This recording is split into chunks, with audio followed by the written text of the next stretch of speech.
Praise the Lord. Hallelujah! Praise the Lord. Hallelujah! And hallelujah. Praise the Lord! Pwede ba paikawayan ang nasa harap mo, nasa likod, nasa tagiliran? Okay, praise God. At pakisabi ako'y nagagalak na makita ka sa araw na ito. Praise God. Amen. Pwede ba palakpakan muli natin ang Lord sa oras na ito? And again, a blessed Sunday sa inyong lahat. At nagpapasalamat tayo sa Lord sa pagkakataon na tayo muli pinagtipon-tipon ng ating Panginoon. Sino masaya nandito ngayon? Amen! Praise God. At kagalakan natin makita ang bawat isa. Sabi nga ng Biblia, napakaligaya at kahangahangan na magkakapatid ay laging sama-sama. Again, welcome sa ating Sunday service at sa ating pagpapasimula ng ating gawain. Tinatawagan ko lahat ng bata, 11 years old below, kayo po may sariling session. At pangungunahan po kayo ng ating kapatid dito sa San Vicente, okay? At lahat naman ng 12 years old above, kayo po magpapaiwan para sa ating pag-aaral ng salita ng Diyos. But before that, gusto ko muna mag-announce. So this coming Friday, okay? So this coming Friday, yung gusto pong makiisa, kahit hindi po kayo nag-ayuno, o yung iba ay hindi natapos ang pag-aayuno, okay lang po yun. So we invite you to come this coming Friday around 3 or 4 p.m. ng hapon sapagkat ipagdiriwang po natin ang ating pong nalalapit na end break fasting. Pwede ba palakpakan natin ng Lord?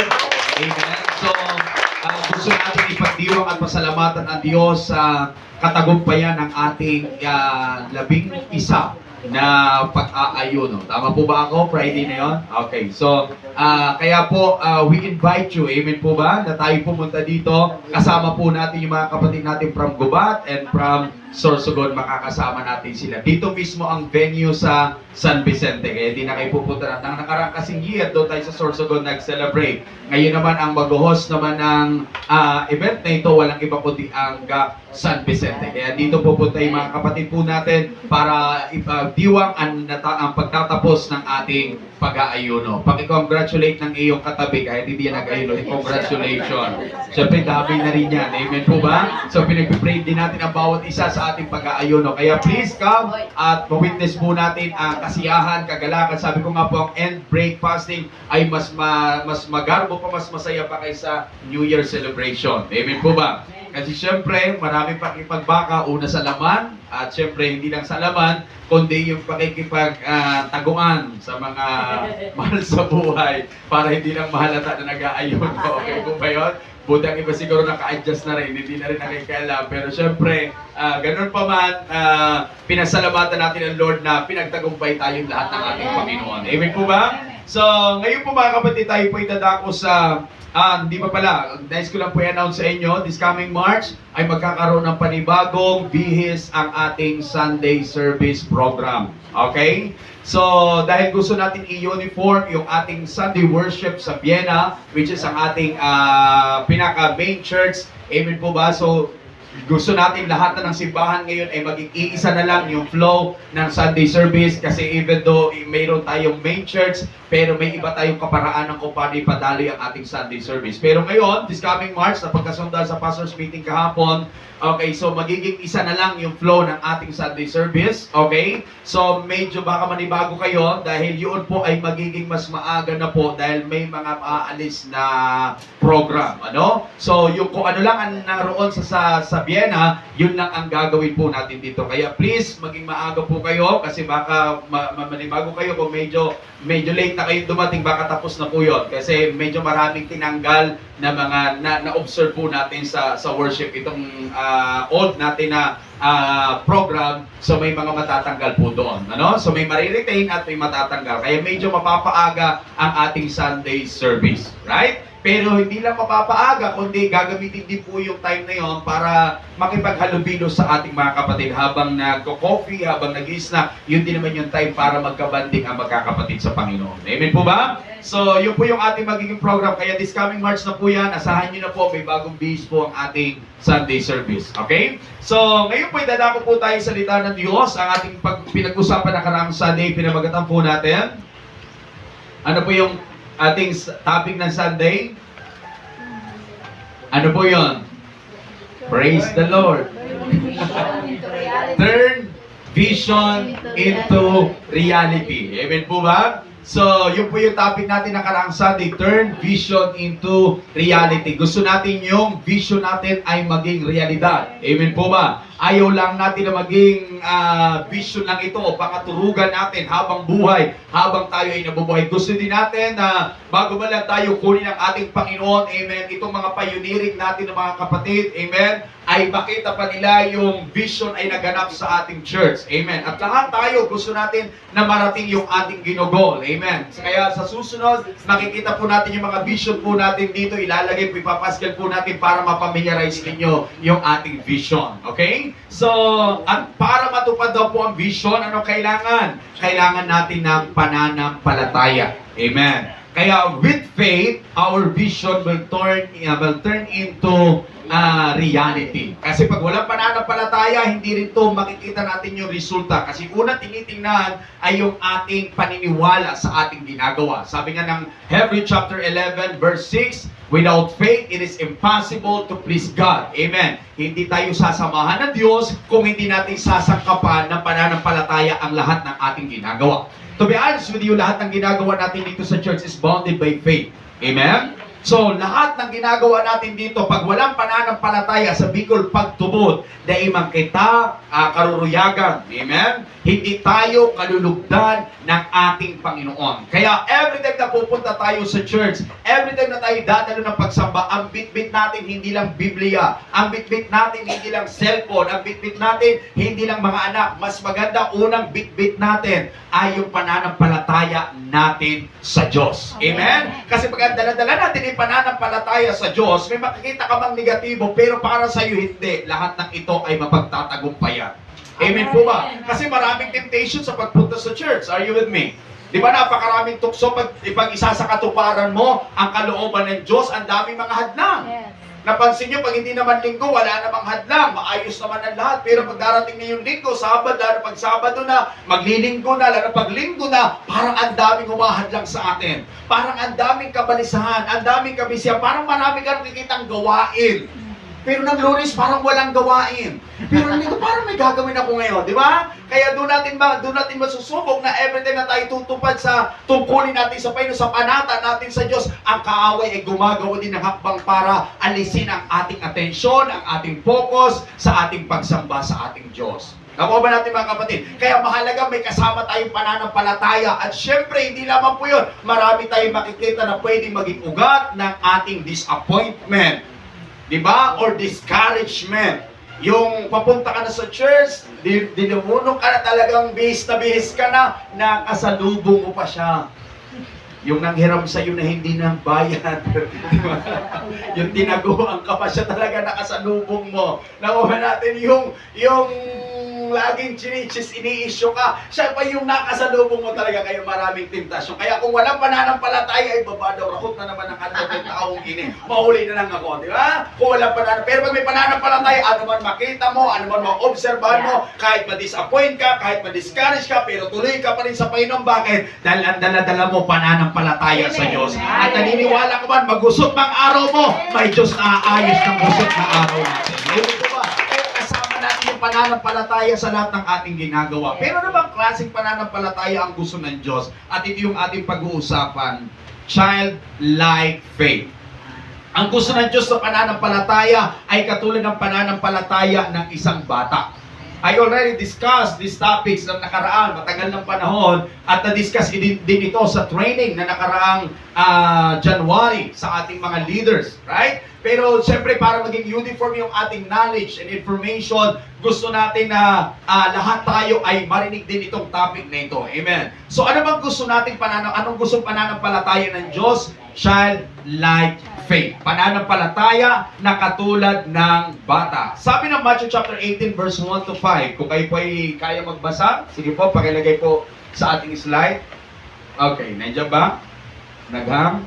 Sige, Matthew chapter 18 verse 1 to 5. Sige, sabay-sabay basahin. 1, 2, 3, go. Nang mga sandaling iyon, lumapit kay Jesus ang mga alagad at nagtanong, Sino po ang pinakadakila sa kaharian ng Sino daw? tumawag si Jesus, pinatayo sa gitna nila at sinabi, tandaan ninyo, kapag hindi kayo nagbago at naging katulad ng mga bata, hindi kayo makakapasok sa kaharian ng langit. Ang sino mang nagpapakababa ng gaya ng bata, ito ay siyang pinakadakila sa kaharian ng langit. Ang sino mang tumanggap ng isang batang katulad nito, alang-alang sa akin, ako ang kanyang tinanggap. Praise the Lord. Pagpalain ng pagkabasa ng salita ng Diyos sa oras na ito. So, sino na pinakadakila sa kaharian ng Diyos? Sabi sa Bible na binasa natin. Sino na pinakadakila? Bata. Sino na po? Sabi dito, ang sino mang nagpapakababa na gaya ng batang ito. Hindi po bata, kundi gaya ng bata. Kasi mahirap na maging bata ulit tayo. Mali ba yung isip bata, madali lang yon. Pero bumalik tayo sa pagiging bata, mahirap na yon. Kaya kung isipin ng bata nang maliligtas, ikakugurang na. Hindi, ang sabi ito, gaya lang ng bata. Okay? Ang siyang pinakadakila sa kaharian ng langit. Ano ba yung gustong ipakita ng talatang ito? Hindi po yung pagiging childish, kundi yung childlike faith o yung quality ng isang bata ang gusto na ipakita ng talatang ito. Bakit? Kasi nakakalungkot sa maraming Kristiyano habang tumatagal na sa Panginoon, nawawala na yung pagiging childlike faith.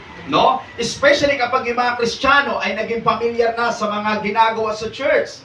Pamilyar na sa kapatiran, pamilyar na sa program ng church, pamilyar na sa lahat ng activity, pamilyar na sa tungkulin sa loob ng iglesia o panata niyo sa Panginoon. Minsan nawawala na yung pagiging child quality o yung kaugali-ugali o katangian ng isang bata, nawawala yun sa isang mananampalataya. Always remember na ang pagiging bata sa harapan ng Diyos ay siyang pinakakailangan nating mananampalataya.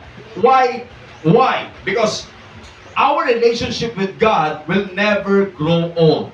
Bakit gusto ng Diyos na ang ating buhay o yung ating pananampalataya ay laging katulad ng bata? Kasi dito sa ating pag-uusap, ang relasyon daw natin sa Diyos ay kailanman hindi ito tumatanda. Amen po ba? Walang pagtanda sa relasyon natin sa Diyos. Ang tumatanda sa atin is yung ating physical na katawan. Tama? Tumatanda yung ating physical na katawan. Bakit tumatanda yung ating physical na katawan? Kasi kailangan ng ating katawan na lisan o ng ating kaluluwa na lisanin yung ating katawan. Welcome to Sir Banji. Palakpakan natin ang Lord. Hello po. God Praise bless. the Lord. Ulitin ko ulit.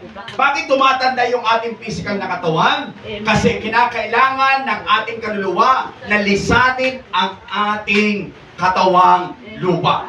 Kasi kung hindi lilisanin ng ating katawan, ng ating kaluluwa ang ating katawang lupa, mananatili tayo sa hirap na nararanasan natin dito sa mundo.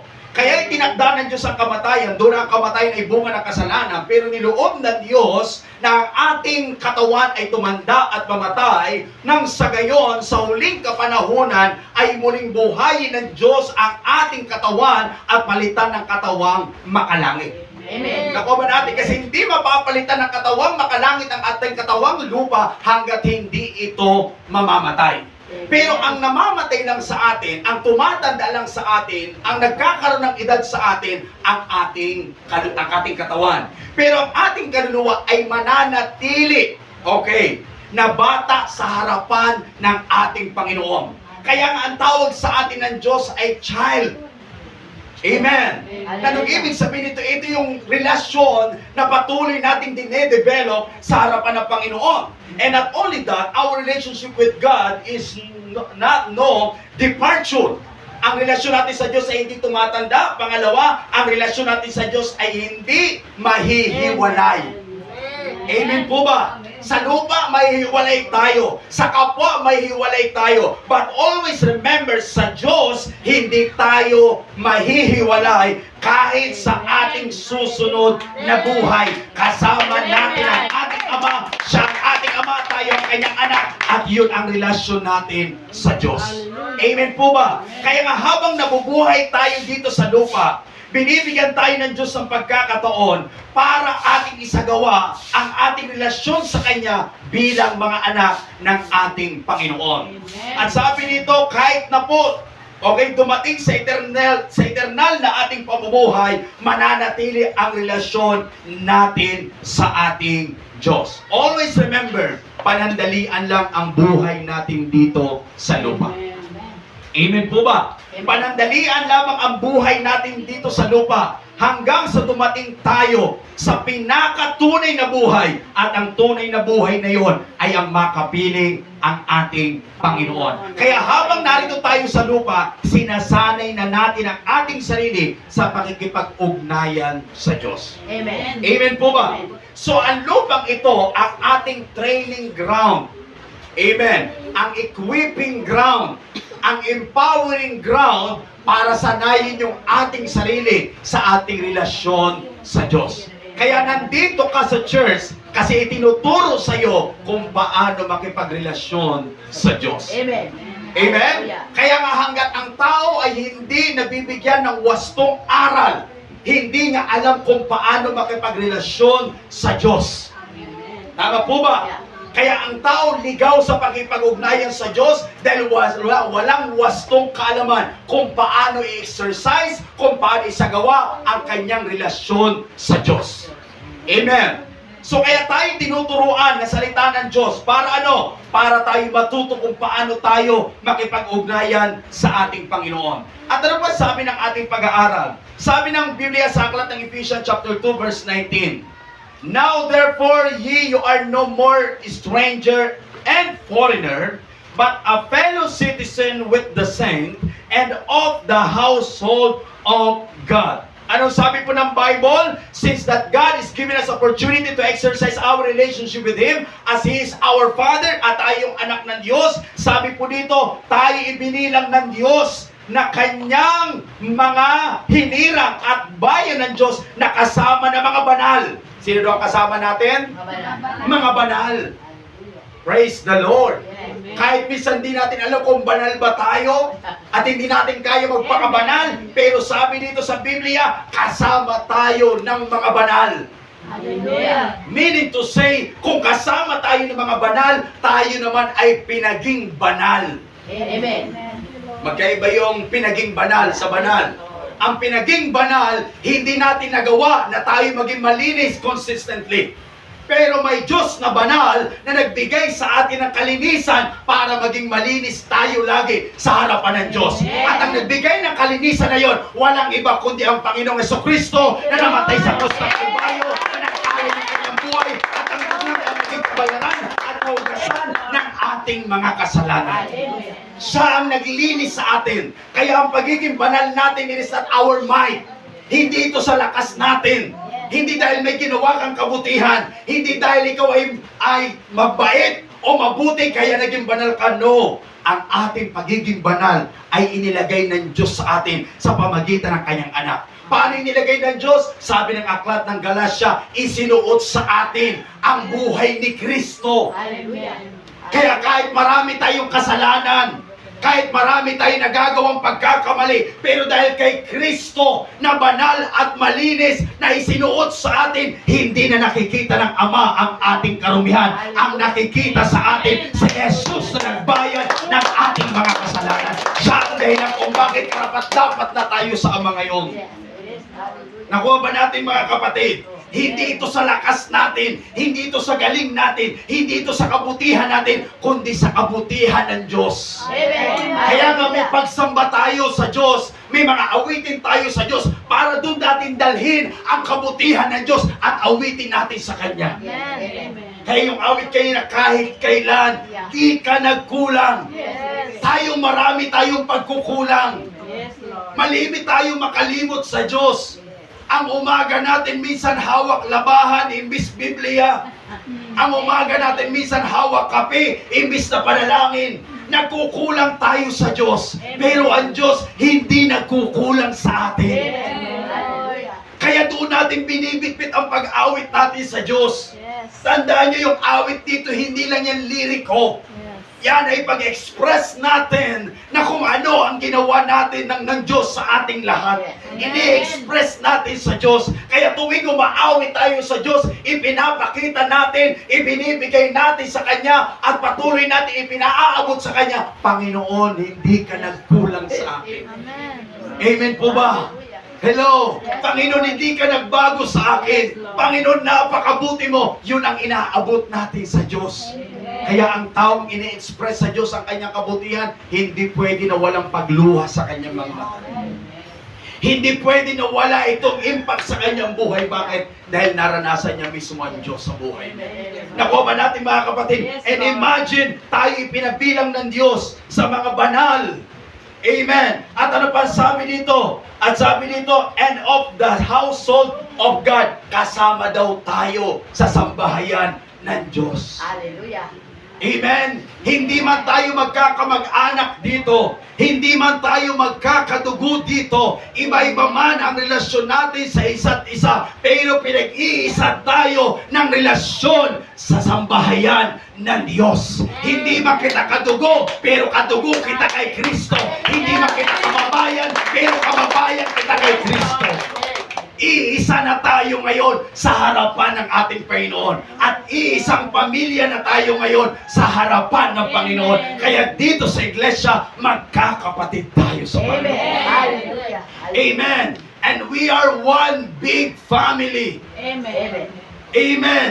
Iisang malaking pamilya tayo sa harapan ng ating Panginoon. And imagine, dahil isang sambahayan tayo, may isang tatay tayo na sobrang napakabait. Amen. Sobrang mapagmahal. Yes. Sobrang mapagkalinga. At ang tatay natin, ang pangako niya, hindi kita iiwan, di pababayaan.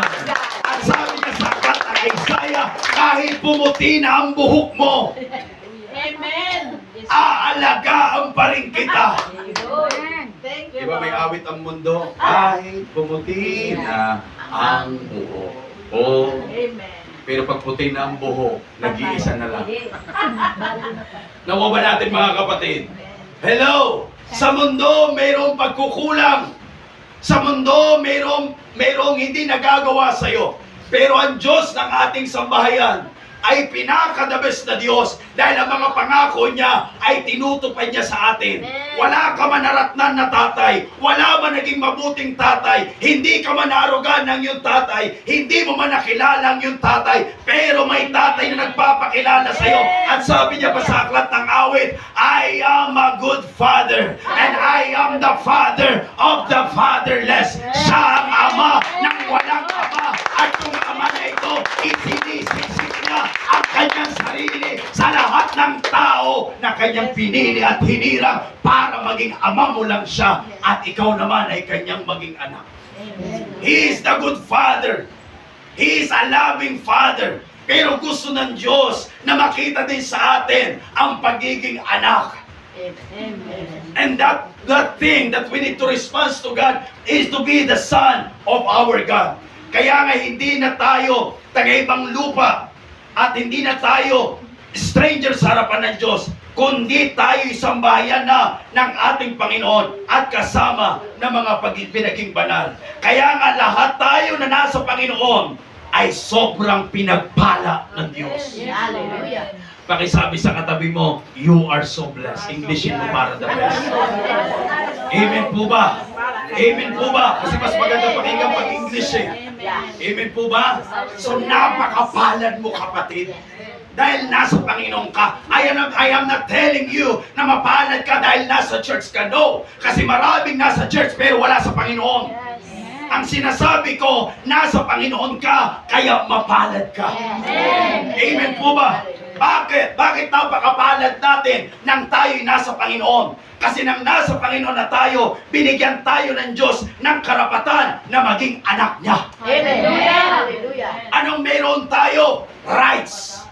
Karapatan.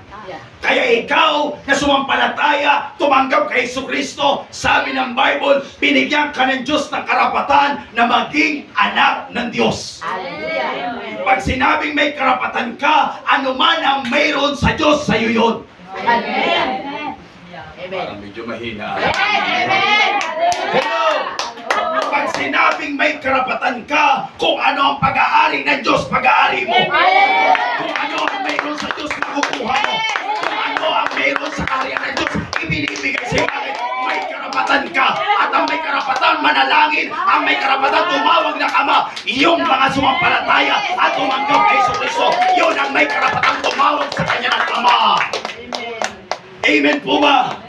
Kaya blessed tayo na mayroon Lord tayo. Bakit ito sinasabi? Kasi dati wala tayo sa Diyos. Iba ang ama mo dati. Ama mo ikaw. May dalawang ama sa lupa. Amen. Yes. Maliban sa physical father. Pero sa spiritual ay may dalawang ama. Ano yung dalawang ama sa spiritual? The God of Father and the God of this world. Amen. Amen po ba? The God of Father is the God who is in heaven. Amen. Siyang may likha ng langit at lupa.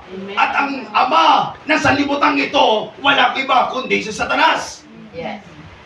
Nakuha ba natin mga kapatid? Amen. Marami kung tatanungin tayo, sino ang ama mo? Siyempre sasabihin natin, ama nasa langit. Tama po ba? Yes. Siyempre wala namang gusto maging tatay yun. Pero ang gawin. Maliban na siguro sa halangang bituka, gusto maging tatay yun. Pero ultimately, ang gusto ng marami, ang tatay niya ay ang nasa langit. Amen. Si Lord. Nakuha ba natin mga kapatid? Amen. But always remember, magpapakilala kung sino ang tatay mo, depende sa kilos mo. Yeah. Amen. Amen. Hallelujah. Hallelujah. Amen po ba? Amen. Magpapakilala kung sino ang tatay mo, depende sa salita mo. Yes. Amen. Depende sa iniisip mo. Yes. Yes, Lord. Nakuha ba natin mga kapatid? Amen. Napakadaling sabihin na siya ang ama natin, pero tanong, yung ginagawa ba ng ama ay siya din ginagawa mo bilang isang anak? Bakit pastor, ano bang ginagawa ng ama ng sanlibutan? John chapter 8 verse 44, sabi ni Jesus, ang dyablo ang inyong ama at ang kagustuhan niya ang ibig niyong gawin. Sino daw? Ang sabi daw ng Bible, ang Diyos daw nang wala sa Panginoon, ang ama nang wala sa Panginoon ay ang dyablo. At ano daw ang gusto? Ang kagustuhan niya ay ang ibig ninyong gawin. Noon pa man ay mamamatay tao na siya. Hindi siya pumapanig sa katotohanan kailanman, sapagkat walang puwang sa kanya ang katotohanan. Ano daw ang katangian nitong ama ng sanlibutan? Sabi dito, noon pa man ay mamamatay tao na siya. Pastor, exempted ako dyan. Wala pa akong pinatay. Amen. Pero alam mo, sabi na aklat ng Juan, ang napupuot sa kanyang kapatid Yes. ay mamamatay tao. Hindi ka pumatay ng laman, pero pag napuot ka sa kapatid mo, sabi ng Bible, ikaw daw ay mamamatay tao. Amen. Amen. Malinaw po ba? Malinaw po ba? Yes. Hello? Ano pa? Pag pinutol mo ang relasyon mo sa iyong kapwa, walang pinagkaibigan sa mamamatay. Amen. Tanong, mayroon na bang napuot dito sa kanyang kapwa? Wala. Oh. Wala. Dati nang hindi pa tayo anak ni Lord. Amen po ba? At ano pa sabi dito? Sabi nila mamamatay tao, hindi siya pumapanig sa katotohanan kailanman. Amen. Hello mga kapatid! Hindi daw siya pumapanig sa katotohanan. At ano ang katotohanan? Salita ng Diyos. Amen. Ibig sabihin nito, hindi lang siya punong-puno ng galit sa kanyang kapwa, siya pa yung taong ayaw sa salita ng Diyos. Yes. Amen. Siya yung tumatanggi sa salita ng Diyos. Siya yung lumalayo sa Diyos. Yes. Hello? So kung may tao man na tumatanggi sa salita ng Diyos, kilala nyo na kung sino ang tatay niya. Amen. Yes. Satanas. Kung sa inyong pangangaral, hindi tinatanggap ang inyong salita o salita ng Diyos, kilala nyo na kung sino ang tatay niya. Yes. Pero huwag mo sabihin sa kanya, kilala ko ang tatay mo. Ano pa mga kapatid? At sabi dito mga kapatid, okay, yan, at sabi ito, sapagkat wala sa kanyang puwang ang katotohanan, likas sa kanya ang magsinungaling. Sapagkat siya ay talagang sinungaling. Sino ang ama ng sinungaling? Sino ang ama ng sinungaling? Satanas. Si Satanas. Si Satanas. Hello? Nagsasabi na pastor, ano ba lang yun? White lies. Slight lies. Kunti lang naman, pastor, nagsisinungaling ako, kunti lang. Ano yung kunti na yun? Nawala ng pera si mister. Sabi ko, 20 lang kinuha ko, pero 100 yun. Hello, mga kapatid ko sa Panginoon. So sa Panginoon, maliit o malaki na pagsisinungaling, consider as a lie.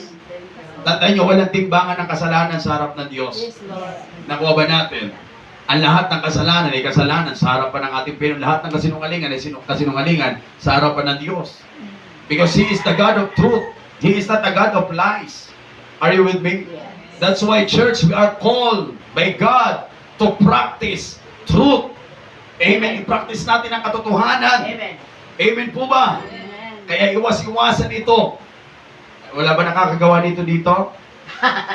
Parang walang kumibuan. Okay. So, lahat guilt. Okay. Minsan na simple lang. Nasaan ka na? On the way na ako. Pero nasa CR ka.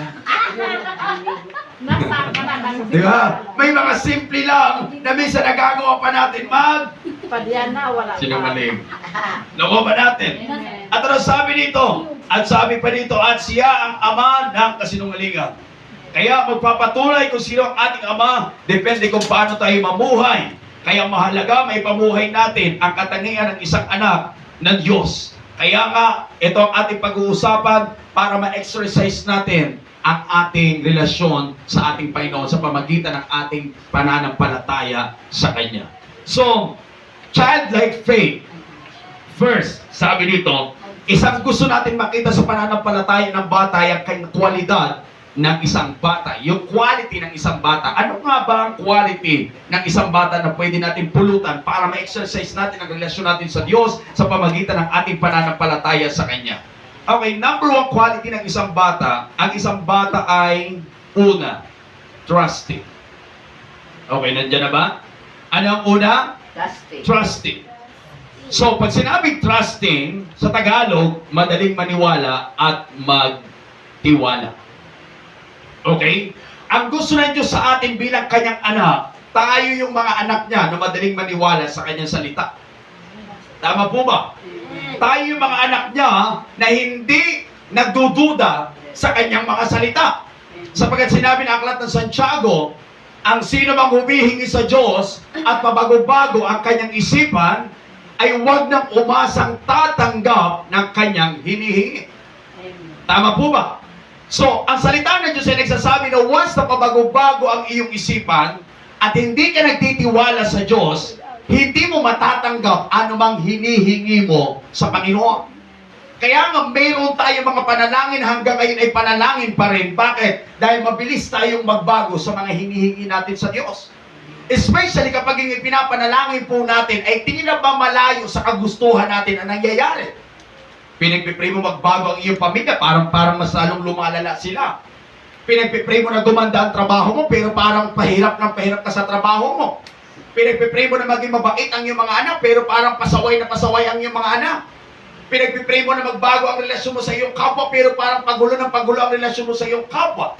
Minsan kapag nakikita natin na parang yung panalangin natin ay kontra doon sa kagustuhan natin, madalas magbago ang ating isipan at nawawala ang pagtitiwala natin sa Diyos. Mga kapatid ko sa Panginoon, isang karakter na gusto ng Diyos sa kanyang anak ay ang mapagtiwala sa Kanya. Kung nagagawa nga natin magtiwala sa tao, mas higit tayong magtiwala sa Diyos. Bakit? Sapagkat Biblia nagsabi sa Aklat ng Jeremiah chapter 17, sumpain ang tao na nagtitiwala sa lakas ng kanyang kapwa-tao. Imagine, kung ipagpapalit mo ang tiwala mo sa Diyos, sa tiwala mo sa tao, ang sabi ng Bible, pakasumpain ang taong iyon. So, ibig sabihin pala nito kapatid, ang buong tiwala natin ay ilalagak natin sa Diyos. Kalimitan kong ginagamit na example sa salitang pagtitiwala ay ang pag-upo nyo dyan sa upuan na yan. Tama po ba? Sino sa inyong naupo dyan sa upuan na yan na bago umupo, sinilip mo na kung anong brand? Kung Uratex ba o Ceratex? Or kung anong klaseng brand? Sinong umupo dyan na bago inupuan ay tinest niya muna at dahan-dahan niya munang inupuan. Mayroon ba sa atin? Sinong nakaupo dyan ngayon na hindi niya lubusang ibinibigay yung bigat niya sa upuan na yan at medyo inaangat niya pa yung kanyang katawan? Wala. Kung gayon, pinapagod mo yung sarili. Tama po ba? So, lahat tayo na umupo dyan sa upuan na yan, ibinigay natin ang buong bigat natin at naupo tayo ng buong ina. Anong ibig ko sabihin? The same exactly to trust in the Lord. Na isang quality ng isang bata. Ang isang bata ay madaling maniwala at madali siyang magtiwala. Kaya nga ang bata, pag pinagsabihan mo ang bata, madali niyang paniwalaan ito. Pag kwentuhan mo ang bata, kahit gawa-gawa mo lang kwento, pero ang bata ay kinikwento niyo na sa iba, na at least habang kinikwento niyo sa iba, parang totoong-totoo ang kanyang kinikwento sa iba. Bakit? Naniniwala siya agad sa kinikwento sa kanya. Tama po ba? Hello? Ano ba katangian ng bata na naniniwala agad siya at nagtitiwala agad siya? Ang bata, pag sinabi mo sa kanya, anak, tumalo ka, sasaluhin kita. Kapatid, tatalon talaga yan. Tama? Katulad ng anak ko dati, si Casey. Pag sinabi ko kay Casey, tara anak, buhatin kita. Binubuhat ko yung gamit yung aking kamay lang. Tutungtong yan sa kamay ko. Tapos iaangat ko yan. Ganon siya nagtitiwala sa sinabi ko sa kanya. Anong ibig sabihin nito? Ang gusto din ng Diyos sa pananampalataya ay katulad ng quality ng bata na madaling maniwala sa sinasabi ng Diyos sa kanya. Amen. Amen? Kasi ang problema nowadays, minsan habang tumatagal ang tao sa paglilingkod niya o habang tumatagal ang tao sa pagkilala niya sa Panginoon, nawawala yung pagtitiwala sa Panginoon. Nagkakaroon ng tao ng logic and reasoning. Na minsan pag sinabi sa kanya ng Diyos, anak, gagawin ko to sa'yo. Minsan kailangan niya pang isip-isipin, kailangan niya pang gamitin ng logic, kailangan niya pang gamitin ng reasoning para magawa niya isang bagay na yun. May mga pagkakataon ng Diyos na kapag nag-uutos, parang tila ba malayo doon sa tama na dapat sana nakikita natin. Halimbawa, katulad nito. Sabi ng Panginoon kay Joshua, Joshua, salakayin niyo ang Jericho. Tama. Yeah. At sa inyong pagsalakay sa Jericho, ang sabi ng Panginoong Yahweh kay Joshua, umikot kayo ng 7 beses. Tama po ba? Si Joshua ay isang sundalo. At alam ni Joshua ang mga taktika kung paano lusubin ang kaaway. Alam niyo kung si Joshua ay gagamitin niya ito ng logic and reasoning, sasabihin ni Joshua kay Yahweh, Yahweh, hindi po diba yung pinakamagandang strategy dyan? Puntahan namin ng kasagsagan ng kanilang mahimbing na pagkakatulog. Yung aakyatin namin yung kanilang pader at unti-unti namin papasukin ang kanilang mga tahanan at papatayin namin lahat ng naroon. Diba kung si Joshua gagamit ng logic and reasoning? Based on his experience, based sa mga taktika na ginagawa ng mga sundalo, yun ang may pwedeng masabi ni Joshua sa Diyos. Pero, ang sinabi ng Diyos, iikutan lang nila ang Jericho. Malayo sa typical na nakikita niya sa pakipagbaka ang utos sa kanya ng Diyos.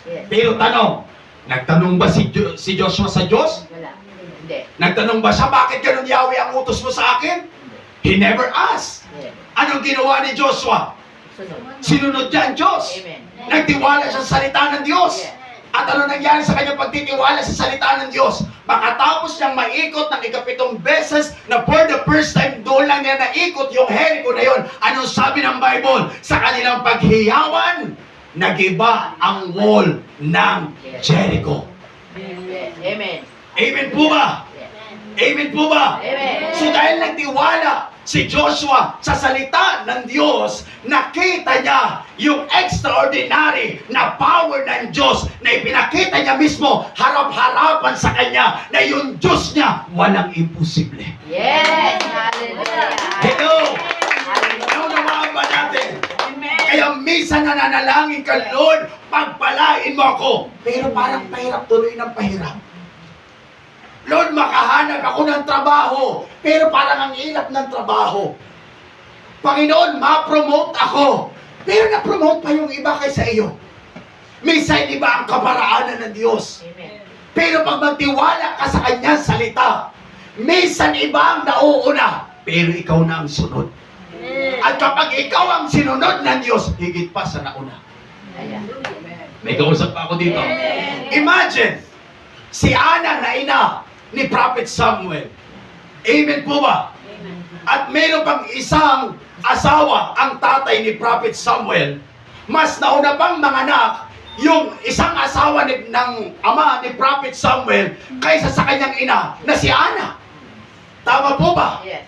Si Ana ay may takot sa Diyos. Si Ana ay mananamba ng Diyos. Pero kahit may takot siya sa Diyos at mananamba siya ng Diyos, hindi siya nagkakaanak at ang nagkakaanak pa, yung isa niya na asawa ng kanyang asawa. Kung ikaw si Ana, sasabihin mo, God, ako ang nagsisimba. Ako ang may takot sa iyo. Ako yung naghahandog sa iyo. Pero bakit ito, Lord, ang pinagpapala mo? Kasi ito sinasabi natin.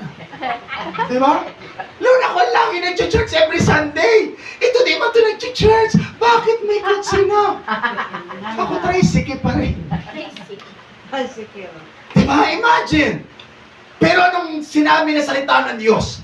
Nauna man yun na asawa ng kanyang asawa, pero sa uli, siya pa rin ang pinagpala ng Diyos. Amen. Bakit? Kasi yung naging anak niya na si Prophet Samuel ay naging isang lingkod ng Diyos at naging propeta ng ating Panginoon at ininala sa bayan ng Israel. Hello! Kaya gusto ng Diyos magtiwala tayo. Bakit? Sabi niya sa kanyang salita, binabantayan niya ang kanyang sinasabi. Amen. Amen po ba? Binabantayan ng Diyos ang kanyang salita. At kapag ang salita niya daw ay nahayag, hindi ito babalik na walang nangyayari. At ano pa sabi ng Panginoon? Ang sabi pa ng Panginoon, minsan maaantala ang kanyang sinabi, pero hindi magtatagal, matutupad ang kanyang mga sinabi. Amen. Minsan may pagkaantala, pero matuto kang mag-antay. Dahil sabi na aklat ng Isaiah, when the time is right, He is the Lord. He will make it happen. Amen? Minsan nagtatagal, bakit? May inaayos pa sa atin. Amen. May binabago pa sa atin ang Diyos. Kasi ayaw ng Diyos na ibigay yung hinihingi mo na hindi ka pa handa. Hello? Baka kasi pag dumating yung hinihingi mo, imbis na mapalapit ka sa Diyos, nalayo ka tuloy sa Diyos. Alam naman natin na mas alam ng Diyos kung ano ang mas mabuti sa atin. Yes, amen. At kilalang kilala ka ng Diyos. Hallelujah. Alam ng Diyos na pabago-bago ang puso at isip mo. Minsan praise the Lord, minsan erase the Lord. Minsan hallelujah, minsan nangluluya. Alam ng Diyos kung sino ka. Kaya ayaw ng Diyos na bigyan ka ng ikakapahamak mo. Kung magbibigay ang Diyos, yung alam niya sa ikakabuti mo. Amen. Hallelujah. Humingi ka ng asawa nang binigyan ka, paniniklabo ka pa. God, bakit siya? Ang bait-bait niya ng una, pero ngayon, Lord. Nakuha niyo ba mga kapatid? Kaya nga matuto tayo mag-antay sa Diyos, magtiwala sa Diyos. Amen po ba? Amen. Ang kapatid ng pag-aantay ay pagtitiwala. Amen. Kaya habang nag-aantay ka, magtiwala ka sa Diyos. Huwag mong habulin ang hinahabol ng mundo. Mapapagod ka sa kahabol ng hinahabol ng mundo. Kasi ang hinahabol ng mundo, nawawala, naglalaho. Pero ang hinahabol ng mga Kristiyano, hanggang eternidad, kasama mo ang matatanggap mo sa Diyos. Amen po ba? Kaya trust in the Lord always. Amen. Ano sabi na aklat ng Proverbs chapter 3 verse 5? Trust in the Lord. Kung di ako nagkakamali. Right? Tingnan natin. Aklat ng Proverbs. Okay. Kawikaan chapter 3 verse 5. Kay Yahweh ka magtiwala, buong puso at lubusan, at huwag kang mananangan sa sariling karunungan. Amen. Amen. Sabi sa Barcelona, minsan bida-bidahon kita sa kagurangan. Amen. No? Una-unahon kita sa kagurangan. Sabi ni Lord, push muna, sige man diretsyo. Tama. Sabi ni Lord, hintay lang muna, sige mo ang kadali. Sabi ng matatanda, kapag ang tao ay mabilis maglakad, pag matalisod ay malalim. Hello! Amen. May mga panahon na sinasabi ng Diyos, antay. May mga panahon na sinasabi ng Diyos, hinto. May mga panahon na sinasabi ng Diyos, go! Amen po ba? Bakit alam ng Diyos bawat detalye ng buhay natin? Bago ka pa makarating sa destination mo, alam ng Diyos ang pagdadaanan mo. Amen. Kung bakit kailangan mo makinig sa Diyos, sapagat alam ng Diyos kung anong pwede mangyari sa iyo pag ikaw mismo ang gumagawa para sa sarili mo. Amen. Tingnan mo ang Israelita. Di ba, pag ang ulap ay nakababa sa kampo, hindi sila umaalis. Yes. Inaantay ng Israelita na tumaas ang ulap. Pag tumaas ang ulap, hudyat na yun sa kanila na kailangan din nilang umalis. Amen. Amen po ba? Amen. Kung manatili ng isang linggo ang ulap, isang linggo lang sila nandoon. Kung isang buwan sila nandoon. Amen. Ganon sila tumitingin sa hudyat ng Diyos. Eh ngayon, wala nang ulap para magsabi sa iyo kung kailangan mong umalis o huminto. Amen. May mga Kristiyano na nalangin, Lord, give me a sign, give me a sign, give me a sign. Samantala, malinaw na ang Bible sa pangungusap sa Kanya, ang hinahanap niya pa rin sign. Narinig niya na nga ang salita ng Diyos na wag muna, pero pag nananalangin, give me a sign, Lord. Medyo may edad na ako, I need inspiration. Hello! May kausap pa tayo dito. Meron. Nandiyan ba kayo? Meron.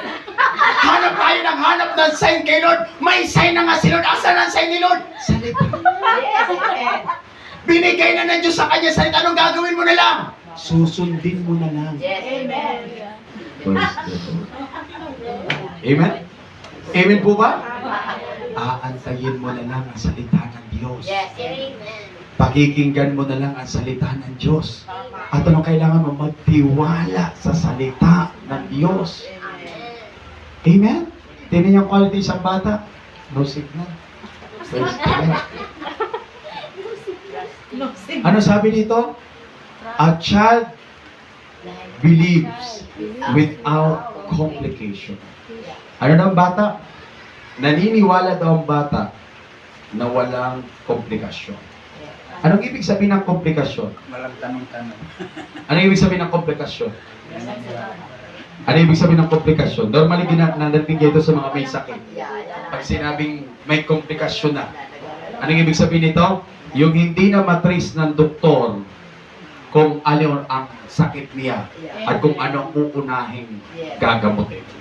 Ang tawag doon ay komplikasyon. Ibig sabihin, magulo na. Wala na. So, ang isang bata daw ay hindi, ang kanyang paniniwala ay walang komplikasyon. Ibig sabihin, kapag ang bata ay naniwala, hindi nagugulo ang kanyang isip. Paniniwalaan niya kaagad. Kaya pag sinabi mo sa bata, uy, may umang daw, kahit wala namang umang, tatakbo na yon. Tama? Hello. Bakit? Dahil wala nang gumugulo sa utak niya. Kung ano ang narinig niya, yun lang ang susundin niya. Yun ang gagawin niya. Amen po ba? Ang problema sa atin pag narinig natin ang salita ng Diyos, ang dami pang gumugulo sa utak natin. Amen. Ang dami nating tanong na what if, what if, what if. Ano ang mangyayari kapag ginawa ko to? Ano ang magiging resulta pag ginawa ko to? Lalo na kapag ang hinihingi ng salita ng Diyos ay ang salitang commitment. Hello? Nakuha ba natin? Pag ang hinihingi ng Diyos ay salitang commitment, maging committed sa Kanya, nandun ang maraming what if. Nandun na yung mga salita. Ano ba, kaya ko ba? Pag ginawa ko to, pag sinunod ko to, ano magiging resulta? Ano mangyayari sa future? Ano sasabihin ng iba? Ano mangyayari sa family ko? Kapag ang hinihingi ng Diyos, commitment, maraming magulo sa isip natin. Hello? Naintindihan ba natin mga kapatid? Amen. Ang isang bata kung anong marinig niya, wala na siyang what if. Tuloy-tuloy na siya, susundin niya yun. Yes. Kaya sabi ko sa inyo, kapag sinabi mo sa bata na tumalong ka na, sasaluhin kita kahit napakataas yan, tatalon talaga yan. Di ba mga bata? Bakit mapagtiwala sila eh? Wala na. Lalo na kapag yung tao na yun na nakaharap nila ay katikatiwala, gagawin nila. Amen. Kahit napakadelikado, gagawin nila. Bakit nagtitiwala sila sa tao kanilang kaharap? Ihigit pa kaya ang Diyos na mas lalo dapat tayo magtiwala sa Kanya. Amen. Na kailanman sabi na salita ng Diyos na binanggit natin nakarang sa atin, hindi siya marunong magsinungaling at hindi siya pabago-bago sa kanyang sinasabi. Amen. Amen? Amen. Kaya kung mayroon maggumugulo sa iyo every time na nakikinig ka ng salita ng Diyos, tanggalin mo lahat ng bara sa iyong isipan at paniwalaan mo ang salita ng Diyos. At kung ano man sinabi ng Diyos, ipamuhay mo, makikita mo ang resulta. Amen. Alam mo kung bakit hindi na-apply ang Word of God? Kasi nga may gumugulo pa sa isip natin. Pero pag nawala ang gumugulo sa isip natin, tuloy-tuloy mo i-apply ang salita ng Diyos, makikita mo, magkakaroon ng manifestation ang Word ni Lord at makikita ang pagbabago ng buhay natin. Amen. Pag pinaniwalaan natin ang salita ng Diyos. Amen. Tandaan mo, hindi babalikin ng Diyos ang kanyang salita. Ang kailangan mo lang maniwala Amen. at magtiwala. Yes. Kahit wala pang resulta, maniwala ka. Katulad ni Abraham. Yeah. Wala pang anak si Sarah. Pero ano, nagtitiwala si Abraham kay Yahweh. Amen. Amen po ba? Ganun na nagtitiwala. Kahit wala pa yung answered prayer, inihahanda mo na yung lalagyan ng answered prayer. Amen. Parang dalawang magsasaka na nananalangin sa Diyos. Para sila believer. Yung isang magsasaka habang nagpipray, inantay niya na bumaba ang ulan. Yung isa namang magsasaka habang nagpipray siya, hinanda niya na yung kanyang sakahan. Binungkal niya na yung lupa, inayos niya na kanyang sakahan. Kaya nang dumating ang ulan, sino kayang unang aani at makapagtatanim? Yung naghanda na ng pagtatanim na. Amen? Ang ibig ko lang sabihin ko, nagtitiwala ka sa Diyos, wala pa yung sagot ng iyong hinihingi, pero may lalagyan ka na ng kasagutan ng Diyos. Inihahanda mo na yung daraanan ng sagot ng Diyos. Kasi kaya hindi dumadaan ang sagot kasi walang daraanan. Kaya hindi dumarating ang sagot kasi wala pang lalagyan. Amen. Maghanda ka ng lalagyan para mayroon mapaglagyan ng sagot ang Diyos sa panalangin mo. Amen. Amen po ba? Hello! Glory to God. Kaya ito yung dapat makita natin mga kapatid. Kaya sabi ito, a child believe without complication. Amen. Amen. Ano ba meron sa quality ng isang bata? Yeah. Okay. A child trusts without uncertainty. Almost the same. Pero may pagkakaiba. Amen. So, ang isang bata, naniniwala siya na walang pagdududa.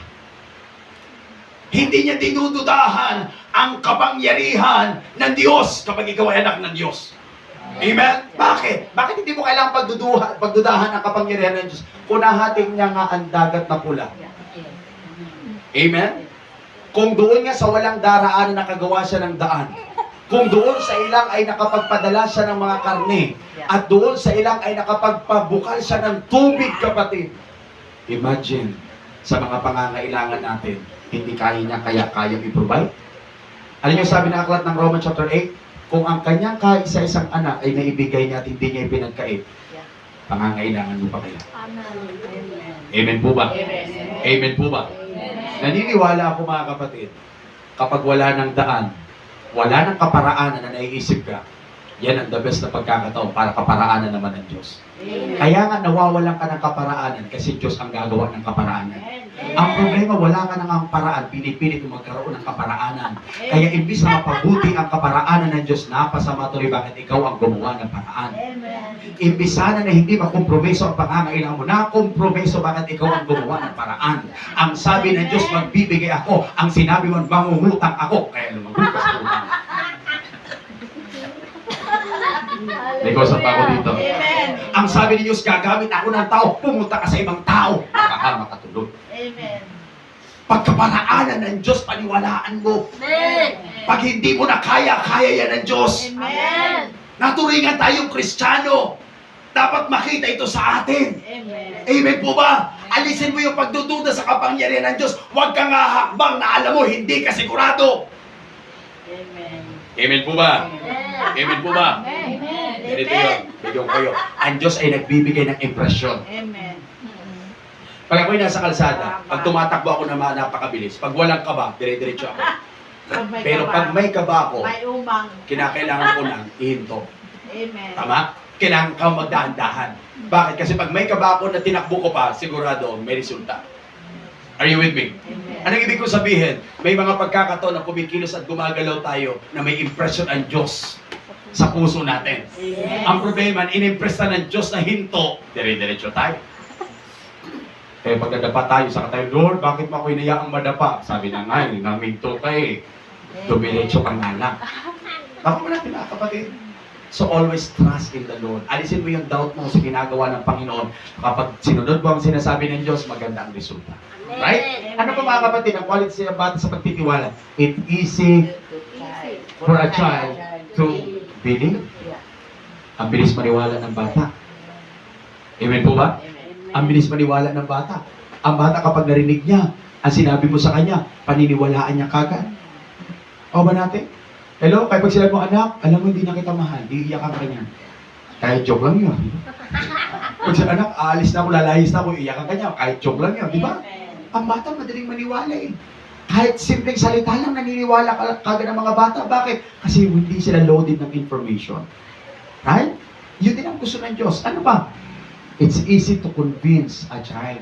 Yun ang pinakamaganda. Ang bilis kumbinsihin ng mga bata. Kayo mga tita, magaling sa pag-convince ng mga bata eh. Tama po ba? Hello? Di ba ang bilis i-convince ng bata? Yung anak ko, bata si Cajun, ang bilis i-convince eh. Madali siyang makumbinsi. Yun din ang gusto ng Diyos. Mabilis tayo makumbinsi. Kaso minsan, pag tumatagal na kay Lord, ang hirap kumbinsihin. Hello? Di ba?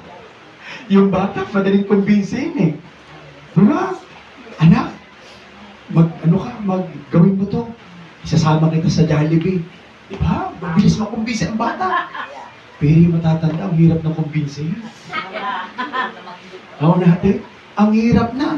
Pag sinabi mo, alam mo, ang Lord, iingatan ka. Nadapa nga ako hapon, umakay natin ni Lord. Ang hirap kumbinsi na matatanda.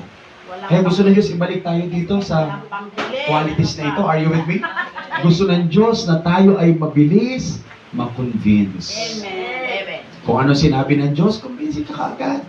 Kung anong narinig mo, kumbinsi ka kagad. Hindi mo na ginagamitan ng iba't ibang Amen. kaisipan. Right? Ano ba? A child trusts with no use of reason or logic. Ito na sinasabi ko kanina pa. A child does not need to analyze to trust. Katulad ng example dito, yung candy, pag binigyan mo ang bata, hindi niya naiisipin kung may lason ba yung candy. Tama? Kaya naalala nyo noon, ng kasagsagan na hanggang ngayon, yung pa rin ang balita, may nangunguha ng bata, commonly na ginagamit sa pangkuha ng bata, candy noon. Tama po ba mga kapatid? Hello, nang ibig sabihin, bakit mabilis makuha ng tao? Kasi mabilis makumbinsi yung mga bata. Kaya ang kinukuha mga bata, bakit mabilis makumbinsi? Hindi. Maliban sa mga matatanda, ang hirap kumbinsin. Alam mo, yun rin sakit ka sa van. Wala nang matanda papato doon, pero ang bata, pag sila lang kami, regalo dito sa van, sasakay yung bata. Di ba, ganun sila kadali makonvince. At doon sila madali na maniwala. Sa spiritual, mahalaga yun. Amen. Amen? Ang gusto ng Diyos, mabilis natin paniwalaan ang kanyang salita na hindi na natin ginagamitan ng anumang rason sa ating isip. Pag sinabi ng Diyos, sinabi ng tatay ko, gagawin ko yan. Kasi alam natin na hindi tayo papahamak ng Diyos. Amen. Amen po ba? Amen. Gawin mo lang pinapagawa ng Diyos. Hindi ka naman papahamak ng Diyos.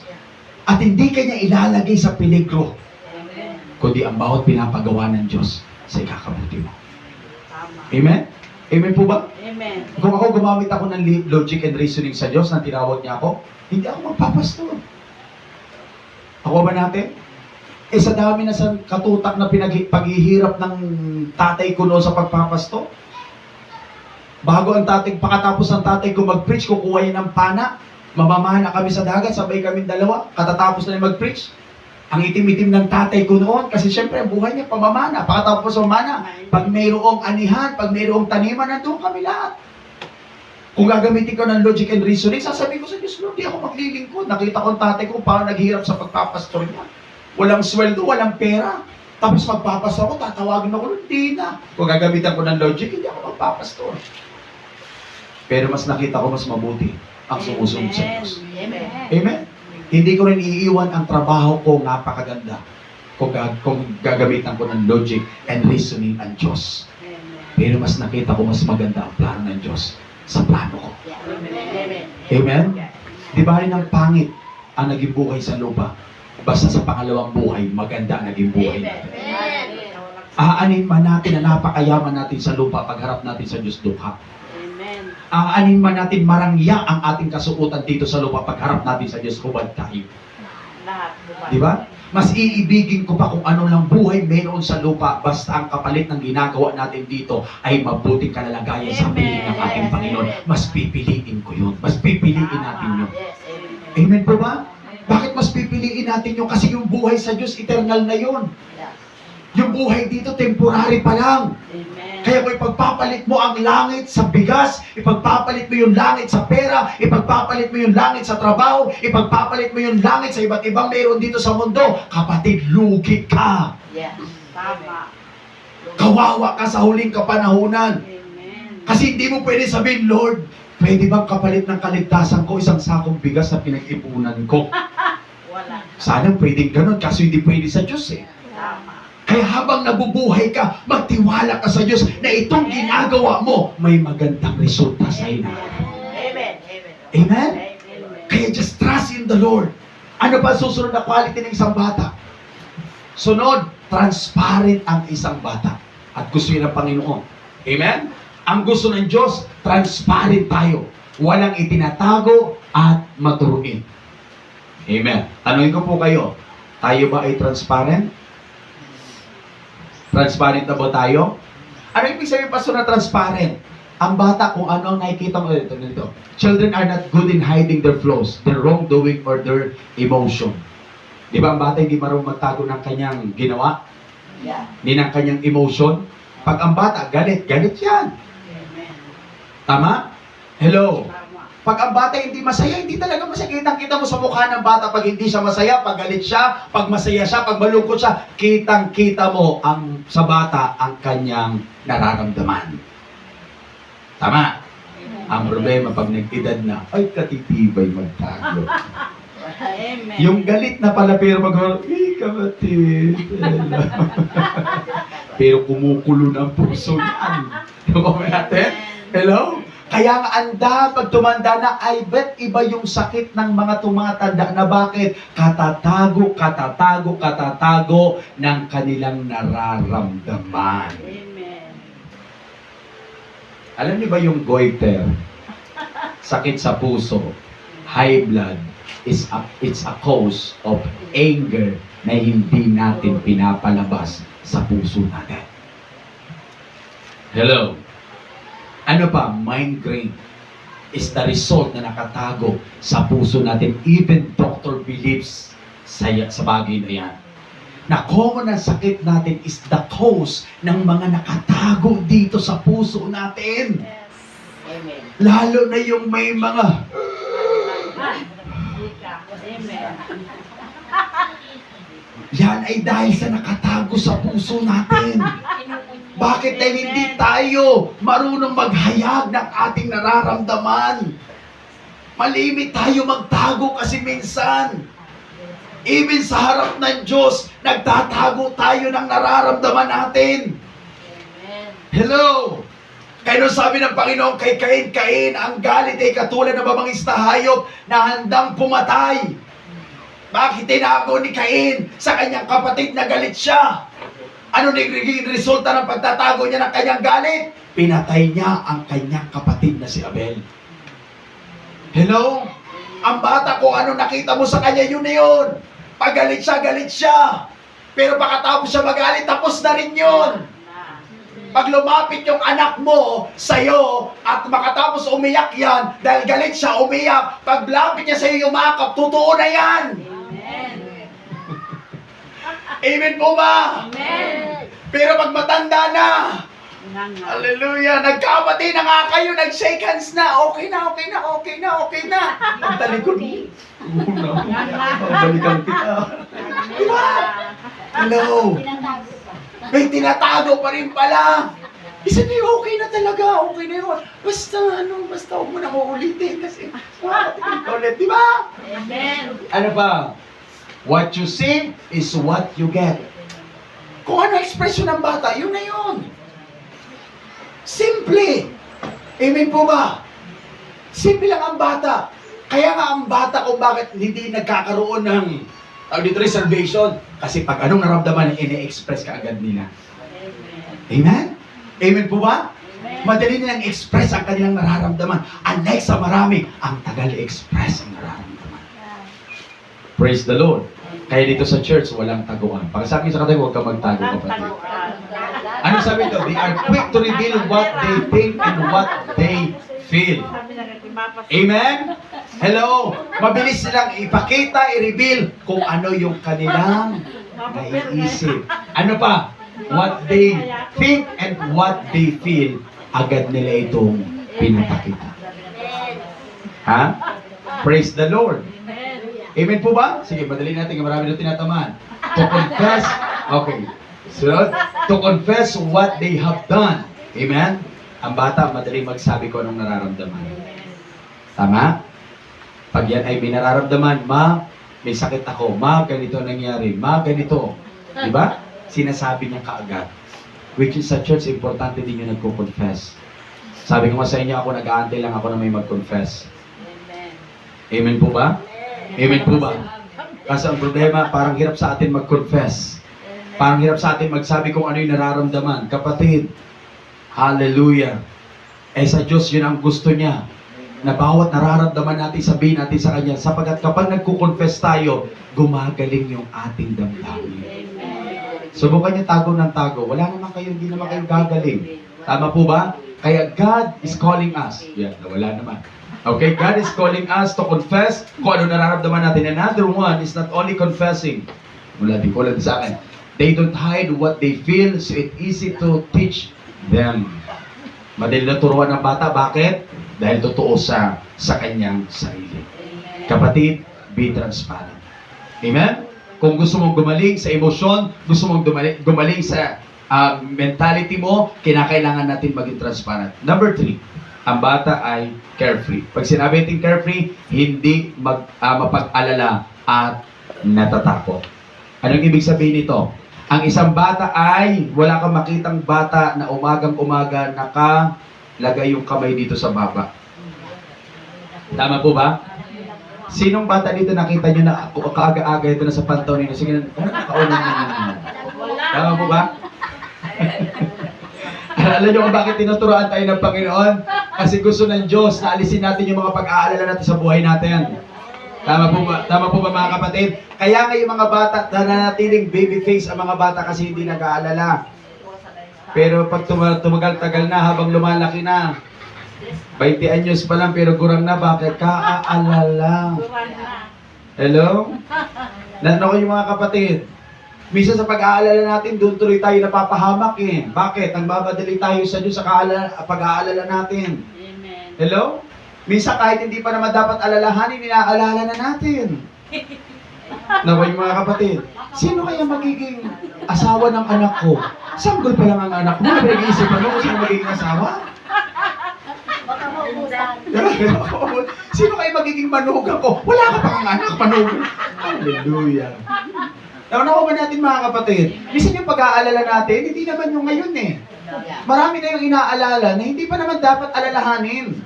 Ang sabi ng Matthew chapter 6 verse 34, bayaan mo ang araw ng bukas na mag-alala sa sarili niyang araw. Ang isipin mo yung ngayon lang. Kasi kung yung ngayon nga, hindi mo na ma-resolve, dadagdagan mo pa na para sa bukas, eh ano mangyayari sa iyo?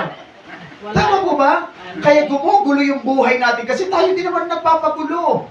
pinapasimple ng Diyos ang ating buhay, tayo din na nagpapakomplicated ng ating buhay. Amen. Saan natin pinapakomplicate yung ating buhay? Sa pag-aalala natin. Minsan sinasabi mo, paano kayo pagmamatay ako? Mag-asawa pa kayong asawa ko. Ang kabata-bata mo, pamatayan ka agad. Di ba minsan may mga mag-asawa, bata pa, nakikunto na. Alam mo, Agong, kung namatay ako, maagong ka pa? Hello. Sobrang pag-aalala natin. Kaya tinuturuan tayo ng childlike faith para alisin mo yung mga pag-aalala mo, kapatid. Amen po ba? Tignan mo yung bata, pag magpaalam ang nanay. O anak, alis muna ako ha. Bye mama. Alis yung nanay. Hindi mag-isip, ano kayo si mama? Makaksidente kayo? Makakawin ka ba kayo si mama? Ano kapatid mo? Hindi na bata. Laro lang na inaraw hanggang dumating ka. Pero tayo matatanda, pag umalis siya ako, oh, Nauna pa maghalik ka. baka may iba. Ang pabango niya, iba na. Tapos bilis na bilis, tapos ligo-ligo. Sino kaya katatagpuin niya sa sentro? Wala. May kausap ako dito. Amen. Tama po ba may tinaman? Ay, Praise the Lord. Tama natin.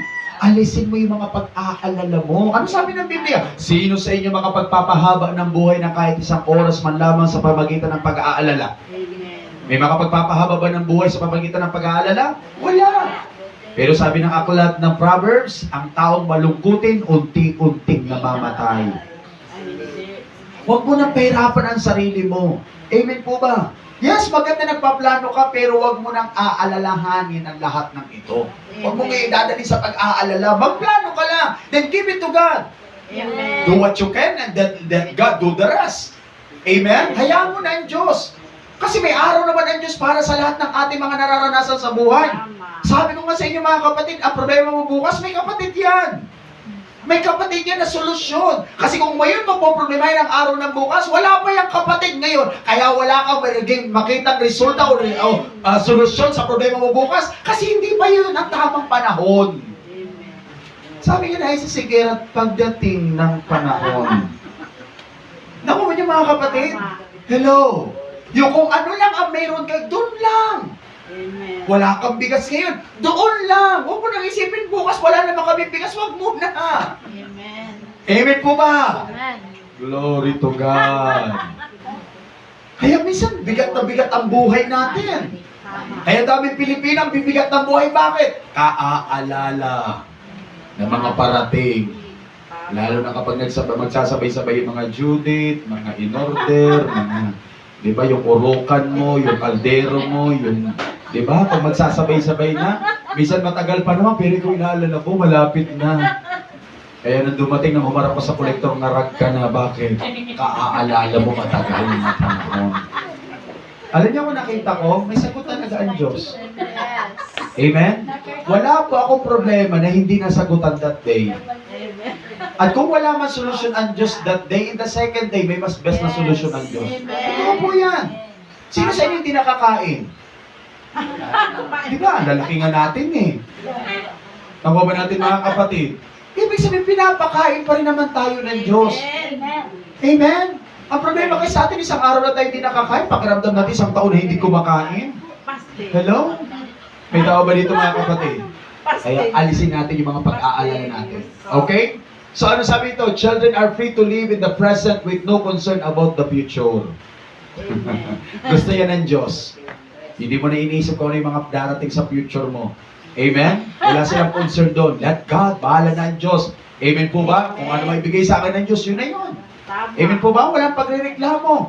Bahala ang Panginoon. Kasi siya naman nakakalam kung sino ang best para sa atin. Siya nakakalam kung anong mas nararapat sa atin. Ang Diyos ang nakakalam. No worries about money, price increase, and etc. Hindi yan iniisip ng bata. Amen po ba? Hello. Walang iniisip ang bata patungkol sa pera at pagtaas ng mga bilihin. Wala. Hindi niya yung problema. Sa bata, kung anong meron dyan, yun na yun. Amen. At hindi rin problema ng bata kung ano ang kakainin nila. Tama po ba? Bakit? Kasi may alam ng bata, may tatay na magsusupport sa kanila. Amen. Right? Ano ba? No fear of the future. Hindi takot ang mga bata. Pag tumatanda, doon na nagkakaroon ng takot eh. Ano na kayo inyo? 30 anyos na ako, 40 anyos na ako, dahil pagod. Huwag ka mag-alala niya. Amen po ba?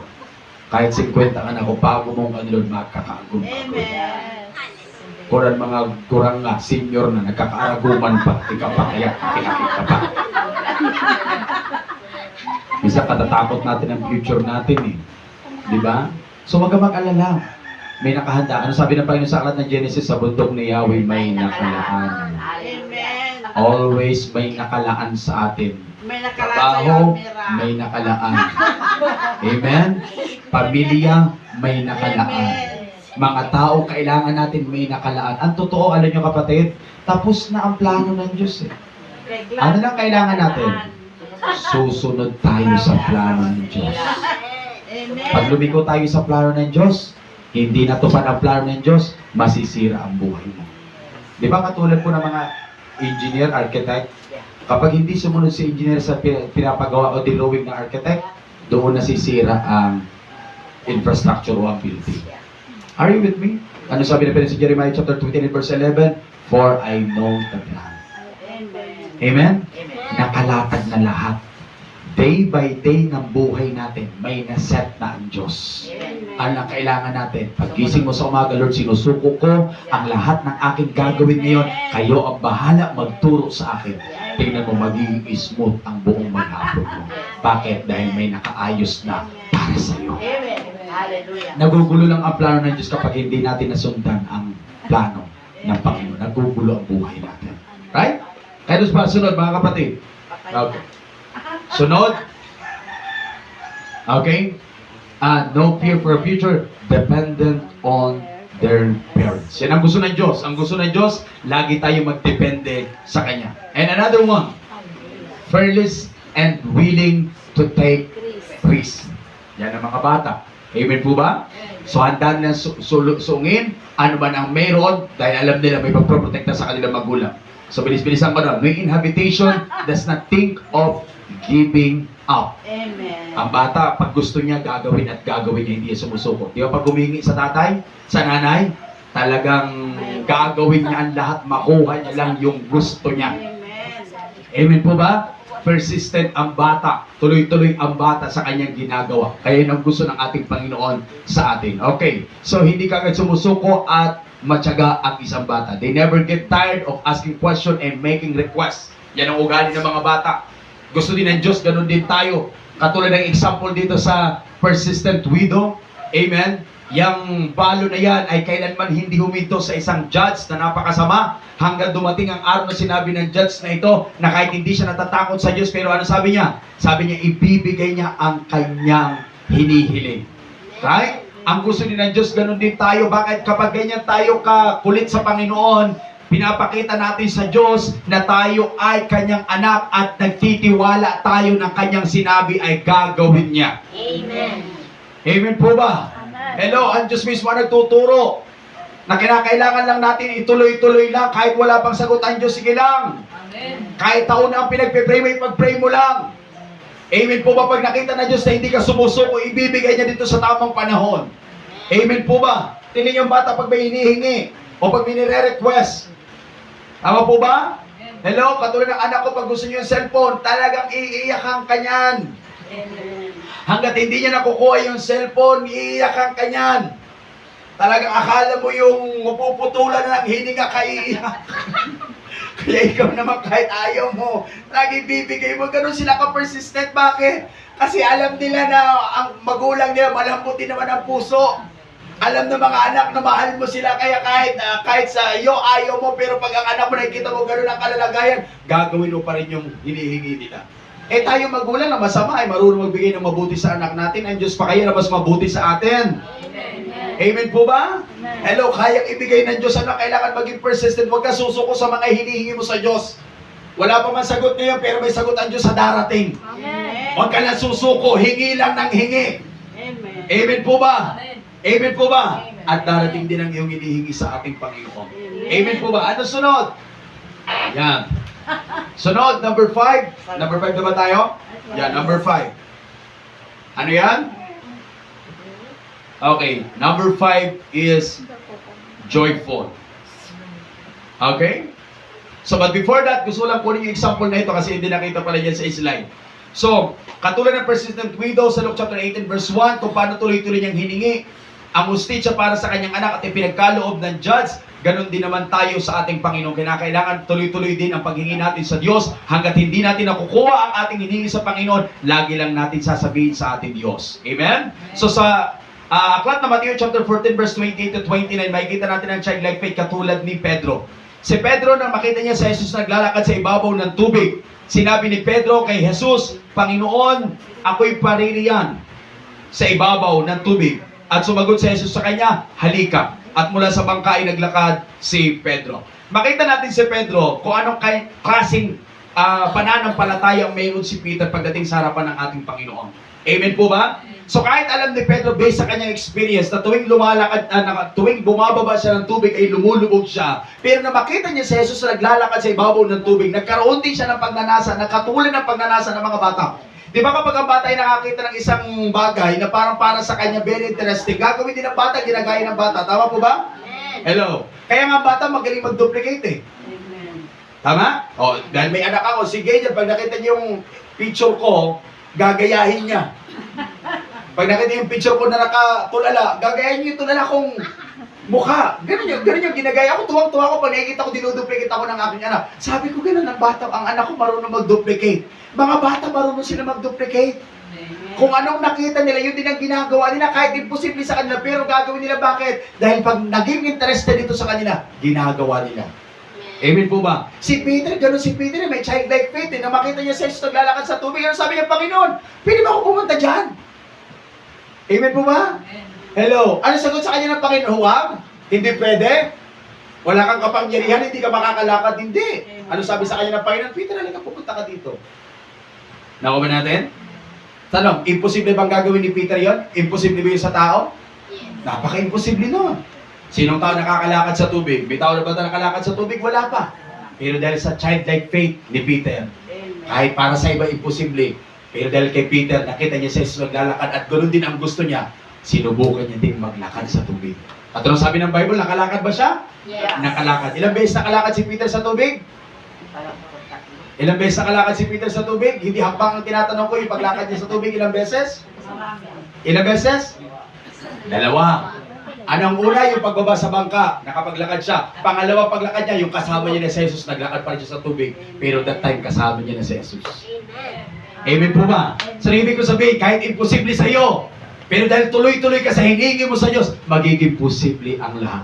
Sa sabi ng Biblia, walang mahirap sa Diyos. Lastly, isang karakter ng bata, masiyahin. Pakitingnan ng katabi mo.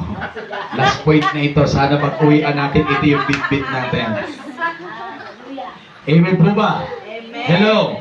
Isa sa karakter ng bata ay masiyahin, punong-puno ng kaligayahan. At ang bata mabilis mapasaya. Tama? Hello. Kaya nga ang sarap laruin ng mga bata kasi ang bilis sumaya. Napakababaw ng kaligayahan nila. Amen? Sabihin mo na sa bata, bulaga. Tawang-tawa na yung bata. Ganun ang bata. Pero pag matanda na, bulaga. Diba? Ang bata, bigyan mo lang ng 5, tuwang-tuwa na yung papuntang tindahan. Ang matanda, interesan mo sanggatos lang. Sanggatos lang. Wala na sinidurugan. Diba? Ang bata, ang bilis nila mapasaya. Simpleng regalo, simpleng salita. Misa kahit mong salita ka, tingnan-tingnan, tapos taas mo na yung kilay mo, tawang-tawa na yung bata. Pero pag tumatanda, lumalalim na ang kasiyahan. Hello? Hello? Amen. Glory to God. At alam niyo naririnig sa mga matatanda? Yung pag-iyak. Di ba? Simula ng pagsilang pinaiyak ng doktor. Tama? Pag uwi ng bahay, pag nagutom, iyak ng iyak. Pagbasa ang labing, iyak ng iyak. At habang lumalaki, pag walang kalaro, iyak ng iyak. Nag-aral sa kindergarten, iyak ng iyak. Nag-elementary, wala lang baon, iyak ng iyak. Nag-high school, wala lang jowa, iyak ng iyak. Nag-kolehiyo na wala lang pang tuition, iyak ng iyak. Di ba? Hanggang pag-asawa, sige ang iyak. Hanggang pag-gurang, sige ang iyak. Amen. Ayun, yun ang naiwan sa marami. Pero dito, pag matutunan natin na magkaroon ng childlike faith, hindi lang puro iyak. May panahon na puro saya. Amen. Amen po ba? Amen. Amen po ba? Amen. Anong kailangan natin pababawin mo yung kaligayahan mo? Amen. Masyado mong pinapalalim yung kaligayahan mo kaya hindi ka maabot ng iba. May kausap pa ako dito. Hello? Hello. Bababawin mo. Pastor, paano babababaw yung aking kaligayahan? Pag matuto kang makontento, mababaw ang kaligayahan mo. Alam mo kung bakit ang lalim ng kaligayahan mo? Kasi hindi ka marunong makontento. Amen. Tama. May nakausap pa ako dito. Tinaga na nga sa barangay kang 2 kilong bugas na may sardinas. Natadain man lang dinudapol ang ining sardinas ni kasadit-sadit marang-harang pa. Hello. Bababawin mo lang ang iyong kaligayahan sa pamagitan ng kakontentuhan. Ikaw na ang pinakamasayang tao. Amen. Amen? Amen po ba? Amen. Tingnan yung mga masayahing tao, hindi yan tumatanda. Amen po ba? Laging bata ang taong masiyahin sa buhay. Bakit? Dahil ang Diyos natin ay Diyos ng kasiyahan. He is the God of joy. Amen? He is the God of joy. Kaya ang bawat isang nasa Panginoon, maligaya na yan. Amen? At kung ano man ang meron sa maligaya na yan, Amen. maski sarong si Manay nagsisira kang ugat, maligaya pa rin yan. Amen po ba? Kahit walang sweldo yan, maligaya yan. Amen po ba? Kahit hindi yan tumanggap ng bulaklak ng Valentine's Day, maligaya yan. Kahit hindi niya i-date yan, kahit walang surprise yan, maligaya yan. Bakit? Dahil may Diyos. Kahit hindi nabati yan ang birthday niya, kahit walang regalo sa anniversary, kahit walang ano na mga pakulo ang pamilya, pero dahil may Diyos yan, masaya yan. Bakit? May Diyos yan. Amen po ba? Amen po ba? Bakit? Kasi ang tinuturo ng Diyos, kakuntintuhan. Bakit kakuntintuhan ang ibinibigay ng Diyos? Kasi ang Diyos ang kayamanan natin. Amen? Tandaan po natin lahat ng kailangan mo na sa Diyos na. Amen? Kaya pag may Diyos ka, jackpot ka. Amen po ba? Ang Diyos ay sapat sa lahat ng pangangailangan mo. Amen. Kaya hindi ka na maghanap bakit. Diyos pala, kontento ka na. Amen? Sabi ko, may isang kapatid tayo eh. Binibiro-biro namin palagi. Kapatid, alam mo, nasa edad ka na ha? Pwede ka na. Amen. Ano niya sinasabi ko sa kanya? Alam mo kapatid, meron akong kilala single.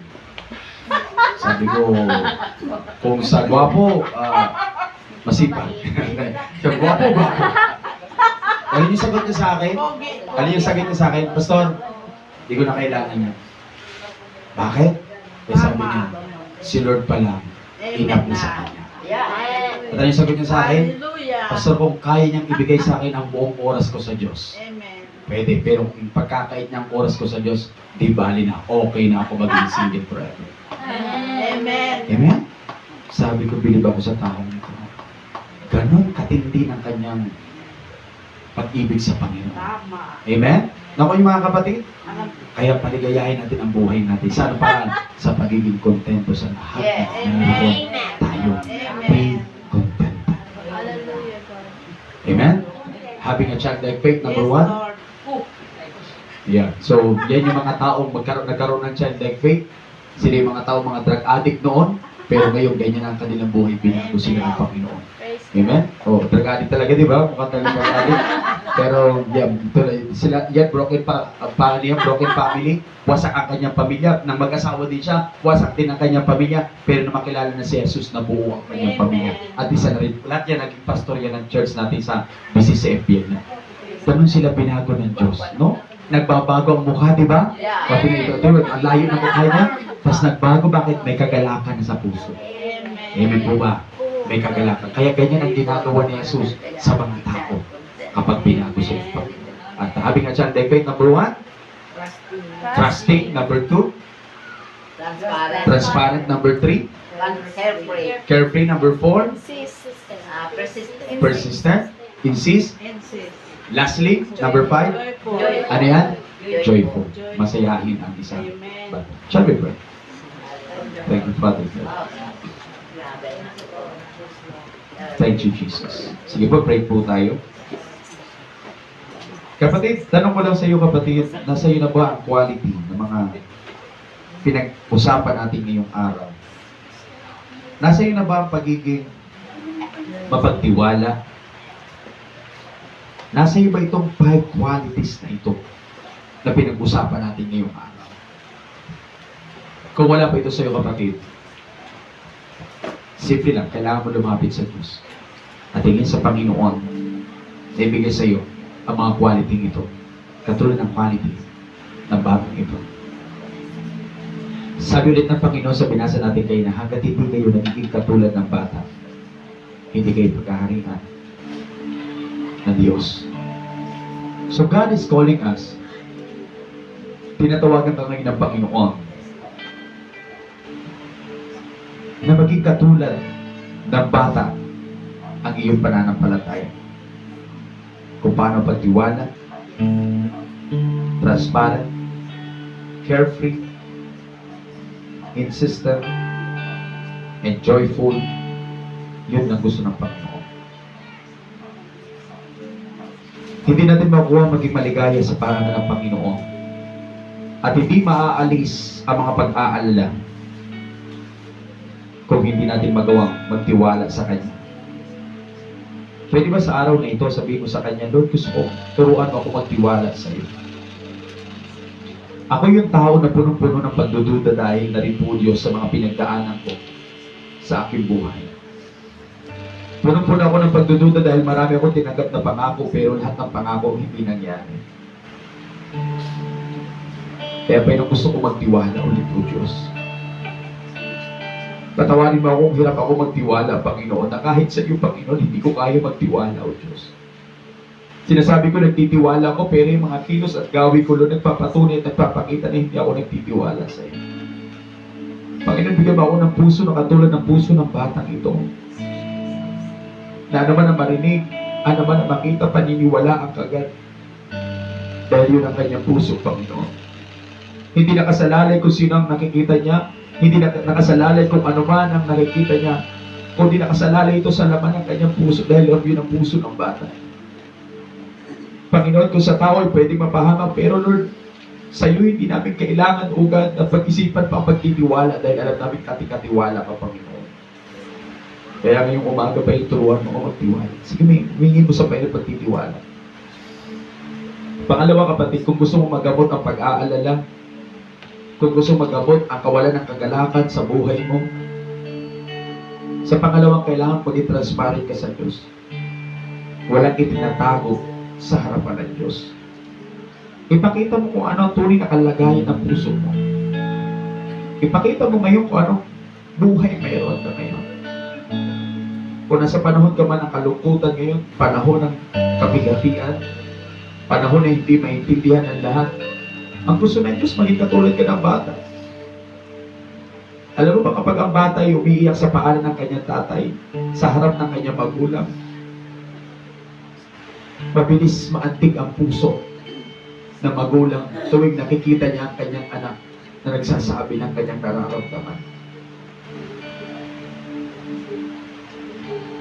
Kapag narinig ng magulang ang iyak ng kanyang anak, nasaan man sila naroon, agad tatakbo ang magulang. Iiwan niya kung ano mang ginagawa niya. Papuntahan niya lang yung kanyang anak na sumisigaw sa kanyang nararamdaman.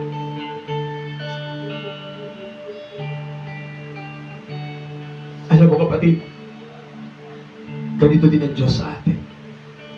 Ang gusto lang ng Diyos maging totoo ka. Hindi mo kailangan itago. Hindi mo kailangan magkunwari na masaya, hindi mo kailangan magkunwari na malakas ka, hindi mo kailangan magkunwari na okay ka. May mga panahon na kailangan mo maging totoo sa nararamdaman mo. May mga panahon na kailangan mo maging totoo sa sarili mo. Na ikaw mismo wag mong dadayain ang sarili mo. Ang kailangan mo maging totoo ka. Una, maging totoo ka sa Diyos. At maging totoo ka sa iyong sarili. Kung may pagtatampo, pagsiselos, hinanakit, galit, tait, kirot, sakit na nararamdaman, sige, maging totoo ka ngayon sa Diyos. Pero wait, taas ang kamay mo ngayon. Kung napapagod ka, naguguluhan ka. Kung nasa panahon ka na marami mga problema, suliranin. Kung nasa panahon ka na parang napakaraming nagkakampi-kampihan, na parang ikaw lagi ang pinag-uusapan, sige, taas mo kamay mo sa Panginoon. Ang gusto lang ng Diyos maging totoo ka, ikwento mo yan sa Diyos. Ikwento mo sa Panginoon kung anong kalalagayan mo ngayon. Ikwento mo sa Panginoon kung anong buhay meron ka ngayon. Kung naguguluhan ka, wala kang kapayapaan. Kung mayroon man dito hindi nakakatulog ng maayos kasi ang daming pumapasok sa isipan mo, sige, ikwento mo sa Panginoon. Sabihin mo sa Kanya. Sabihin mo sa Kanya.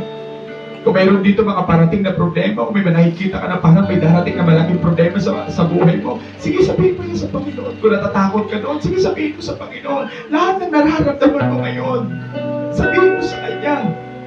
Sige, pagtapat mo sa Panginoon ngayon. Sige, matuto ka magsabi sa Diyos, matuto ka mag-share sa Panginoon. Tandaan mo, masarap magsabi sa Diyos dahil hindi ito nakakarating sa iba. Masarap magsabi sa Diyos kasi yung paglingap niya nandiyan. Tandaan mo na uunawaan ka ng Diyos. Yun ang sabi niya ng kanyang salita.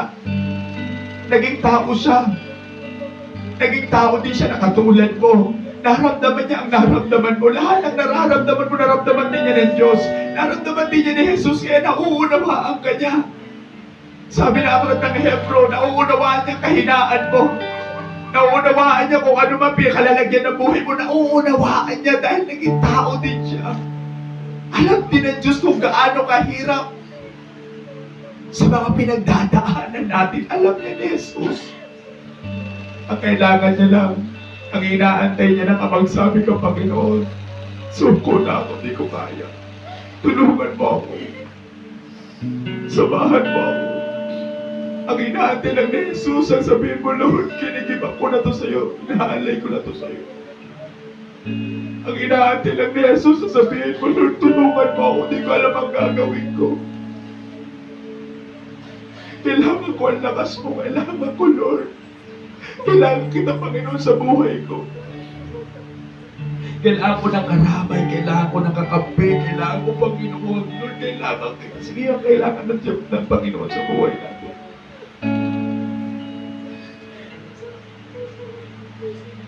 Lumapit ka bilang anak. Lumapit ka bilang anak. Sige, lumapit ka bilang anak. Habang nakatas ang kamay mo, lumapit ka bilang anak. Sabihin mo lahat sa Panginoon. Sige, huwag ka na magtitira ng nakasiksik sa puso mo ngayon. Huwag ka na magtitira. Sabihin mo na lahat. Maging transparent ka sa Kanya. Maging transparent ka. Maging totoo ka. Maging totoo ka. Maging totoo ka. Sige, magpakatotoo ka sa Kanya. Magpakatotoo ka. Kung dinadaya mo na ngayon na ang mga ngiti mo, tumatawa ka, ngumingiti ka, para lang masabing masaya ka. Pero ang totoo, maraming mga kaguluhan sa puso. Sige, sabihin mo sa Panginoon, magpakatotoo ka, sa kaman kayo naroon ngayon. Pag di na kaya, sabihin na sa Panginoon. Pag naguguluhan, sabihin mo na sa Kanya. Pag nahihirapan, sabihin mo sa Kanya. Kaya pinag-aaralan natin ito para matuto ka mag-release ng laman ng puso, matuto ka magpalaya na sa sarili mo. Sana man nakakulong sa buhay mo. Hallelujah. Hallelujah. Hallelujah. Hallelujah. Hallelujah. Ang bata, kapag may nangyari, magsusumbong ka agad sa nanay. Kapag inaway siya, magsusumbong ka agad sa nanay. Pag may nakita siya na hindi maganda, magsusumbong ka agad. Sige. Mahirap magsumbong sa tao, sa Diyos ka magsabi, sa Diyos ka magsabi. Dahil siya nagsabi, ang paghihiganti ay nasa Kanya. Siya din nagsabi na iingatan ka niya, aalalayan ka niya, alhalakasin ka niya. Siya din nagsabi niya. Puprotektahan ka niya. Siya nagsabi niya. Kaya paniwalaan mo kanya mga salita. Pagtiwala ka sa kanya mga salita.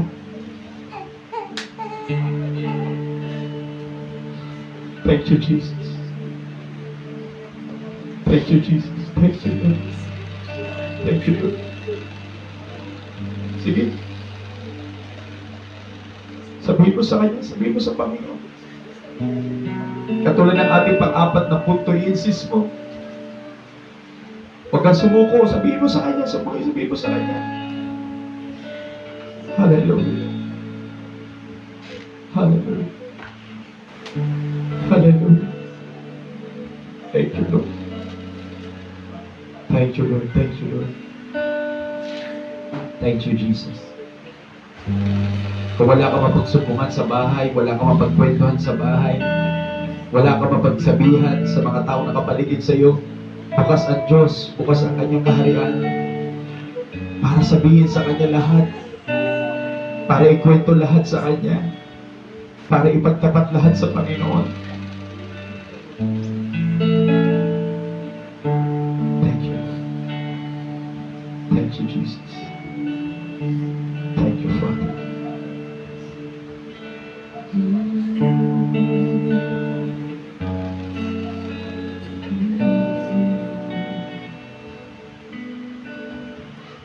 Maaari ba tayo magsipag tayo ngayon? Sige, pwede ba tayo magsipag tayo?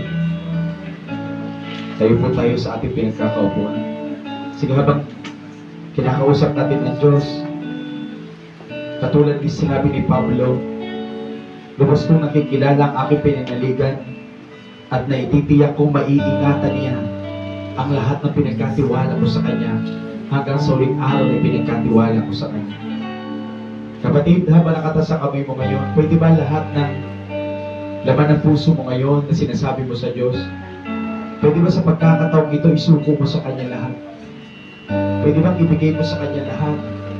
Pwede bang iiwan mo na sa Kanya lahat at sabihin mo, Lord, itong araw na ito, dito ko iniiwan, Lord, sa iyong paanan ang aking mga nararanasan, ang aking nararamdaman, lahat ng aking narinig, lahat ng aking nakita, lahat na nangyari sa buhay ko, lahat ng pinagdaanan ko, lahat ng naranasan ko, lahat ng sakit, lahat ng pait, lahat ng kirot, lahat ng sugat, lahat ng kabigatan, kaguluhan, lahat Panginoon na ginawa sa akin, nangyari sa akin, God, iniiwan ko na sa iyo paanan sa araw. Itinitiwala ko na sa iyo, Panginoon, lahat na meron ako. Hindi ko na ito bibit-bitin pa uwi ng bahay, Lord. Hindi ko na ito dadalhin, Panginoon. Lord, kanilimutan ko na, ibabaw ko na sa lugar na ito, God, sa iyong paanan, Lord, lahat na nangyari sa akin. Sige, para gumaling ka ngayong araw. Sige, para gumaling ka, para gumaling ka. Para gumaling ka, para gumaling ka, para makaramdam ka ng kagalakan. Sige, i-release mo na lahat. Sige, release, bitawan mo na lahat, bitawan mo na. Bitawan mo na lahat na meron ka, may madilim ka man nakaraan, may nangyari sa nakaraan. Sige, bitawan mo na dito. Magtiwala ka sa Panginoon, magtiwala ka sa Panginoon. Hallelujah, hallelujah, hallelujah. Thank you, Jesus. Pagkatiwalaan mo, Panginoon. Thank you, Jesus. Hallelujah, hallelujah. Glory to your holy name, O God. Hallelujah. Tiwala sa'yo, lahat ko'y gagaling sa'yo. Ako'y nakitiwala sa'yo.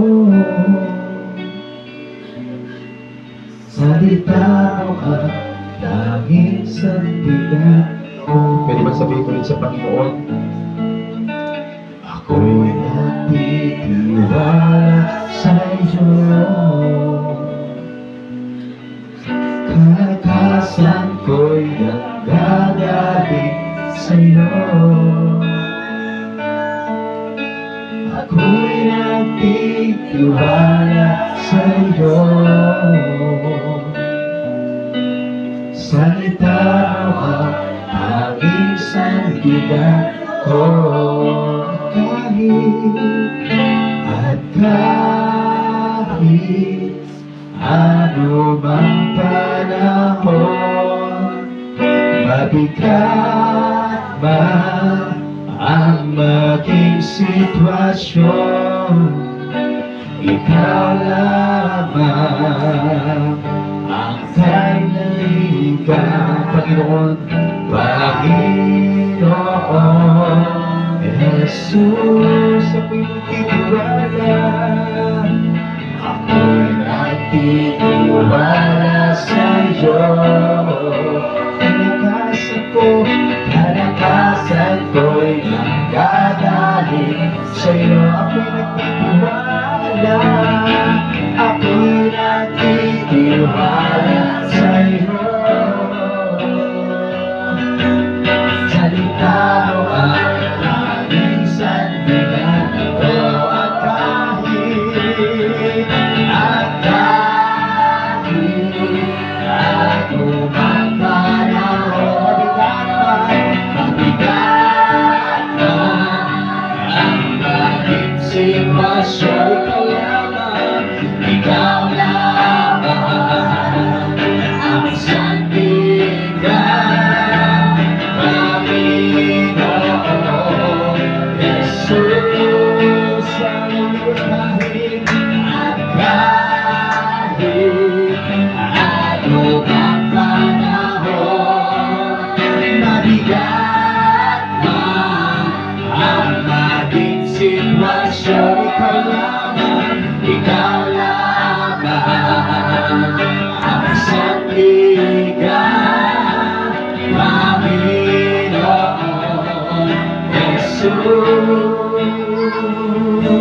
Jesus. Ako'y magtitiwala sa iyo, Panginoon.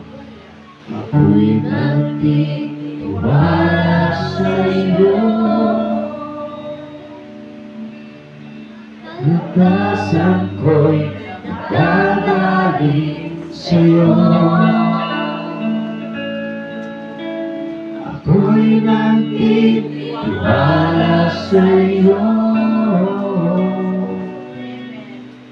Salita mo ang isang bigat ko. Sa Roma 8:37 hanggang 39, baunin natin ang mga talatang ito. Hindi sa lahat ng mga ito tayo siguradong magtatagumpay sa pamagitan niya na nagmamahal sa atin, sapagkat natitiyak kong walang makapaghihiwalay sa atin sa kanyang pag-ibig, kahit ang kamatayan, ang buhay, ang mga anghel, ang mga pamunuan, o ang mga kapangyarihan, ang kasalukuyan o ang hinaharap, ang kataasan, ang kalaliman, o alimbang nilalang ay hindi makapaghihiwalay sa atin sa pag-ibig ng Diyos na ipinagkaloob sa atin sa pamagitan ni Kristo Jesus na ating Panginoon. Sumainyo ang kapayapaan, ang kagalakan, at ang pag-ibig ng Diyos, at naway manatili ang apoy ng kanyang Espiritu sa puso at isip ng bawat isa. At nawa din ingatan ng Diyos ang bawat isa maging inyong sambahayan, at pagpalain ang lahat ng pinagkukunan ng hanap buhay, at pagalingin din ang mga karamdaman at iligtas ang inyong sambahayan, hindi lang sa lupang ibabaw, kundi maging din sa kapahamakan at sa darating na kaparusahan. Na Diyos sa makakagawa ng lahat ng bagay ay patuloy na sumaatin sa ngalan ng Ama at ng Anak at ng Espiritu Santo. Ang lahat ay magsabi ng Amen. Praise the Lord. God is good. And all the time, Jesus, power. God bless everyone. Have a blessed Sunday. Yung mga kapatid po natin, naatasan po natin sila po tayo yung inyong mga department kung saan kayo naka-assign, kamustahin sila at pagpalagay. Again, once again, God bless you. Have a blessed Sunday. And pinapaabot ko ulit mga kapatid sa inyo that this coming March, magbabagong bihis ang ating mga Sunday. Amen? God bless you and we love you with the love of the Lord. Amen.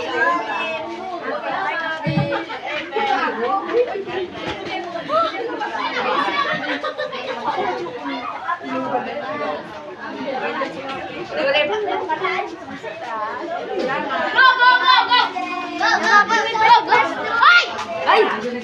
Wait lang.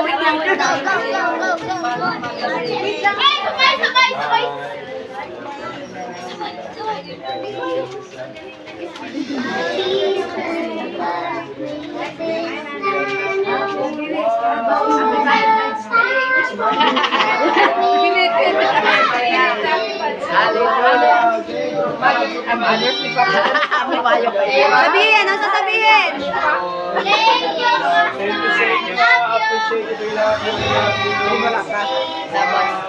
Laban mo na, maski sulit. Kita ako.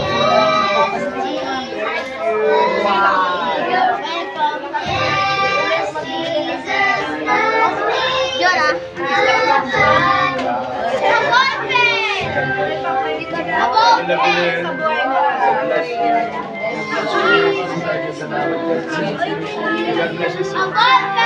Happy Hearts Day sa inyo. God bless you. God bless you, sir. God bless you.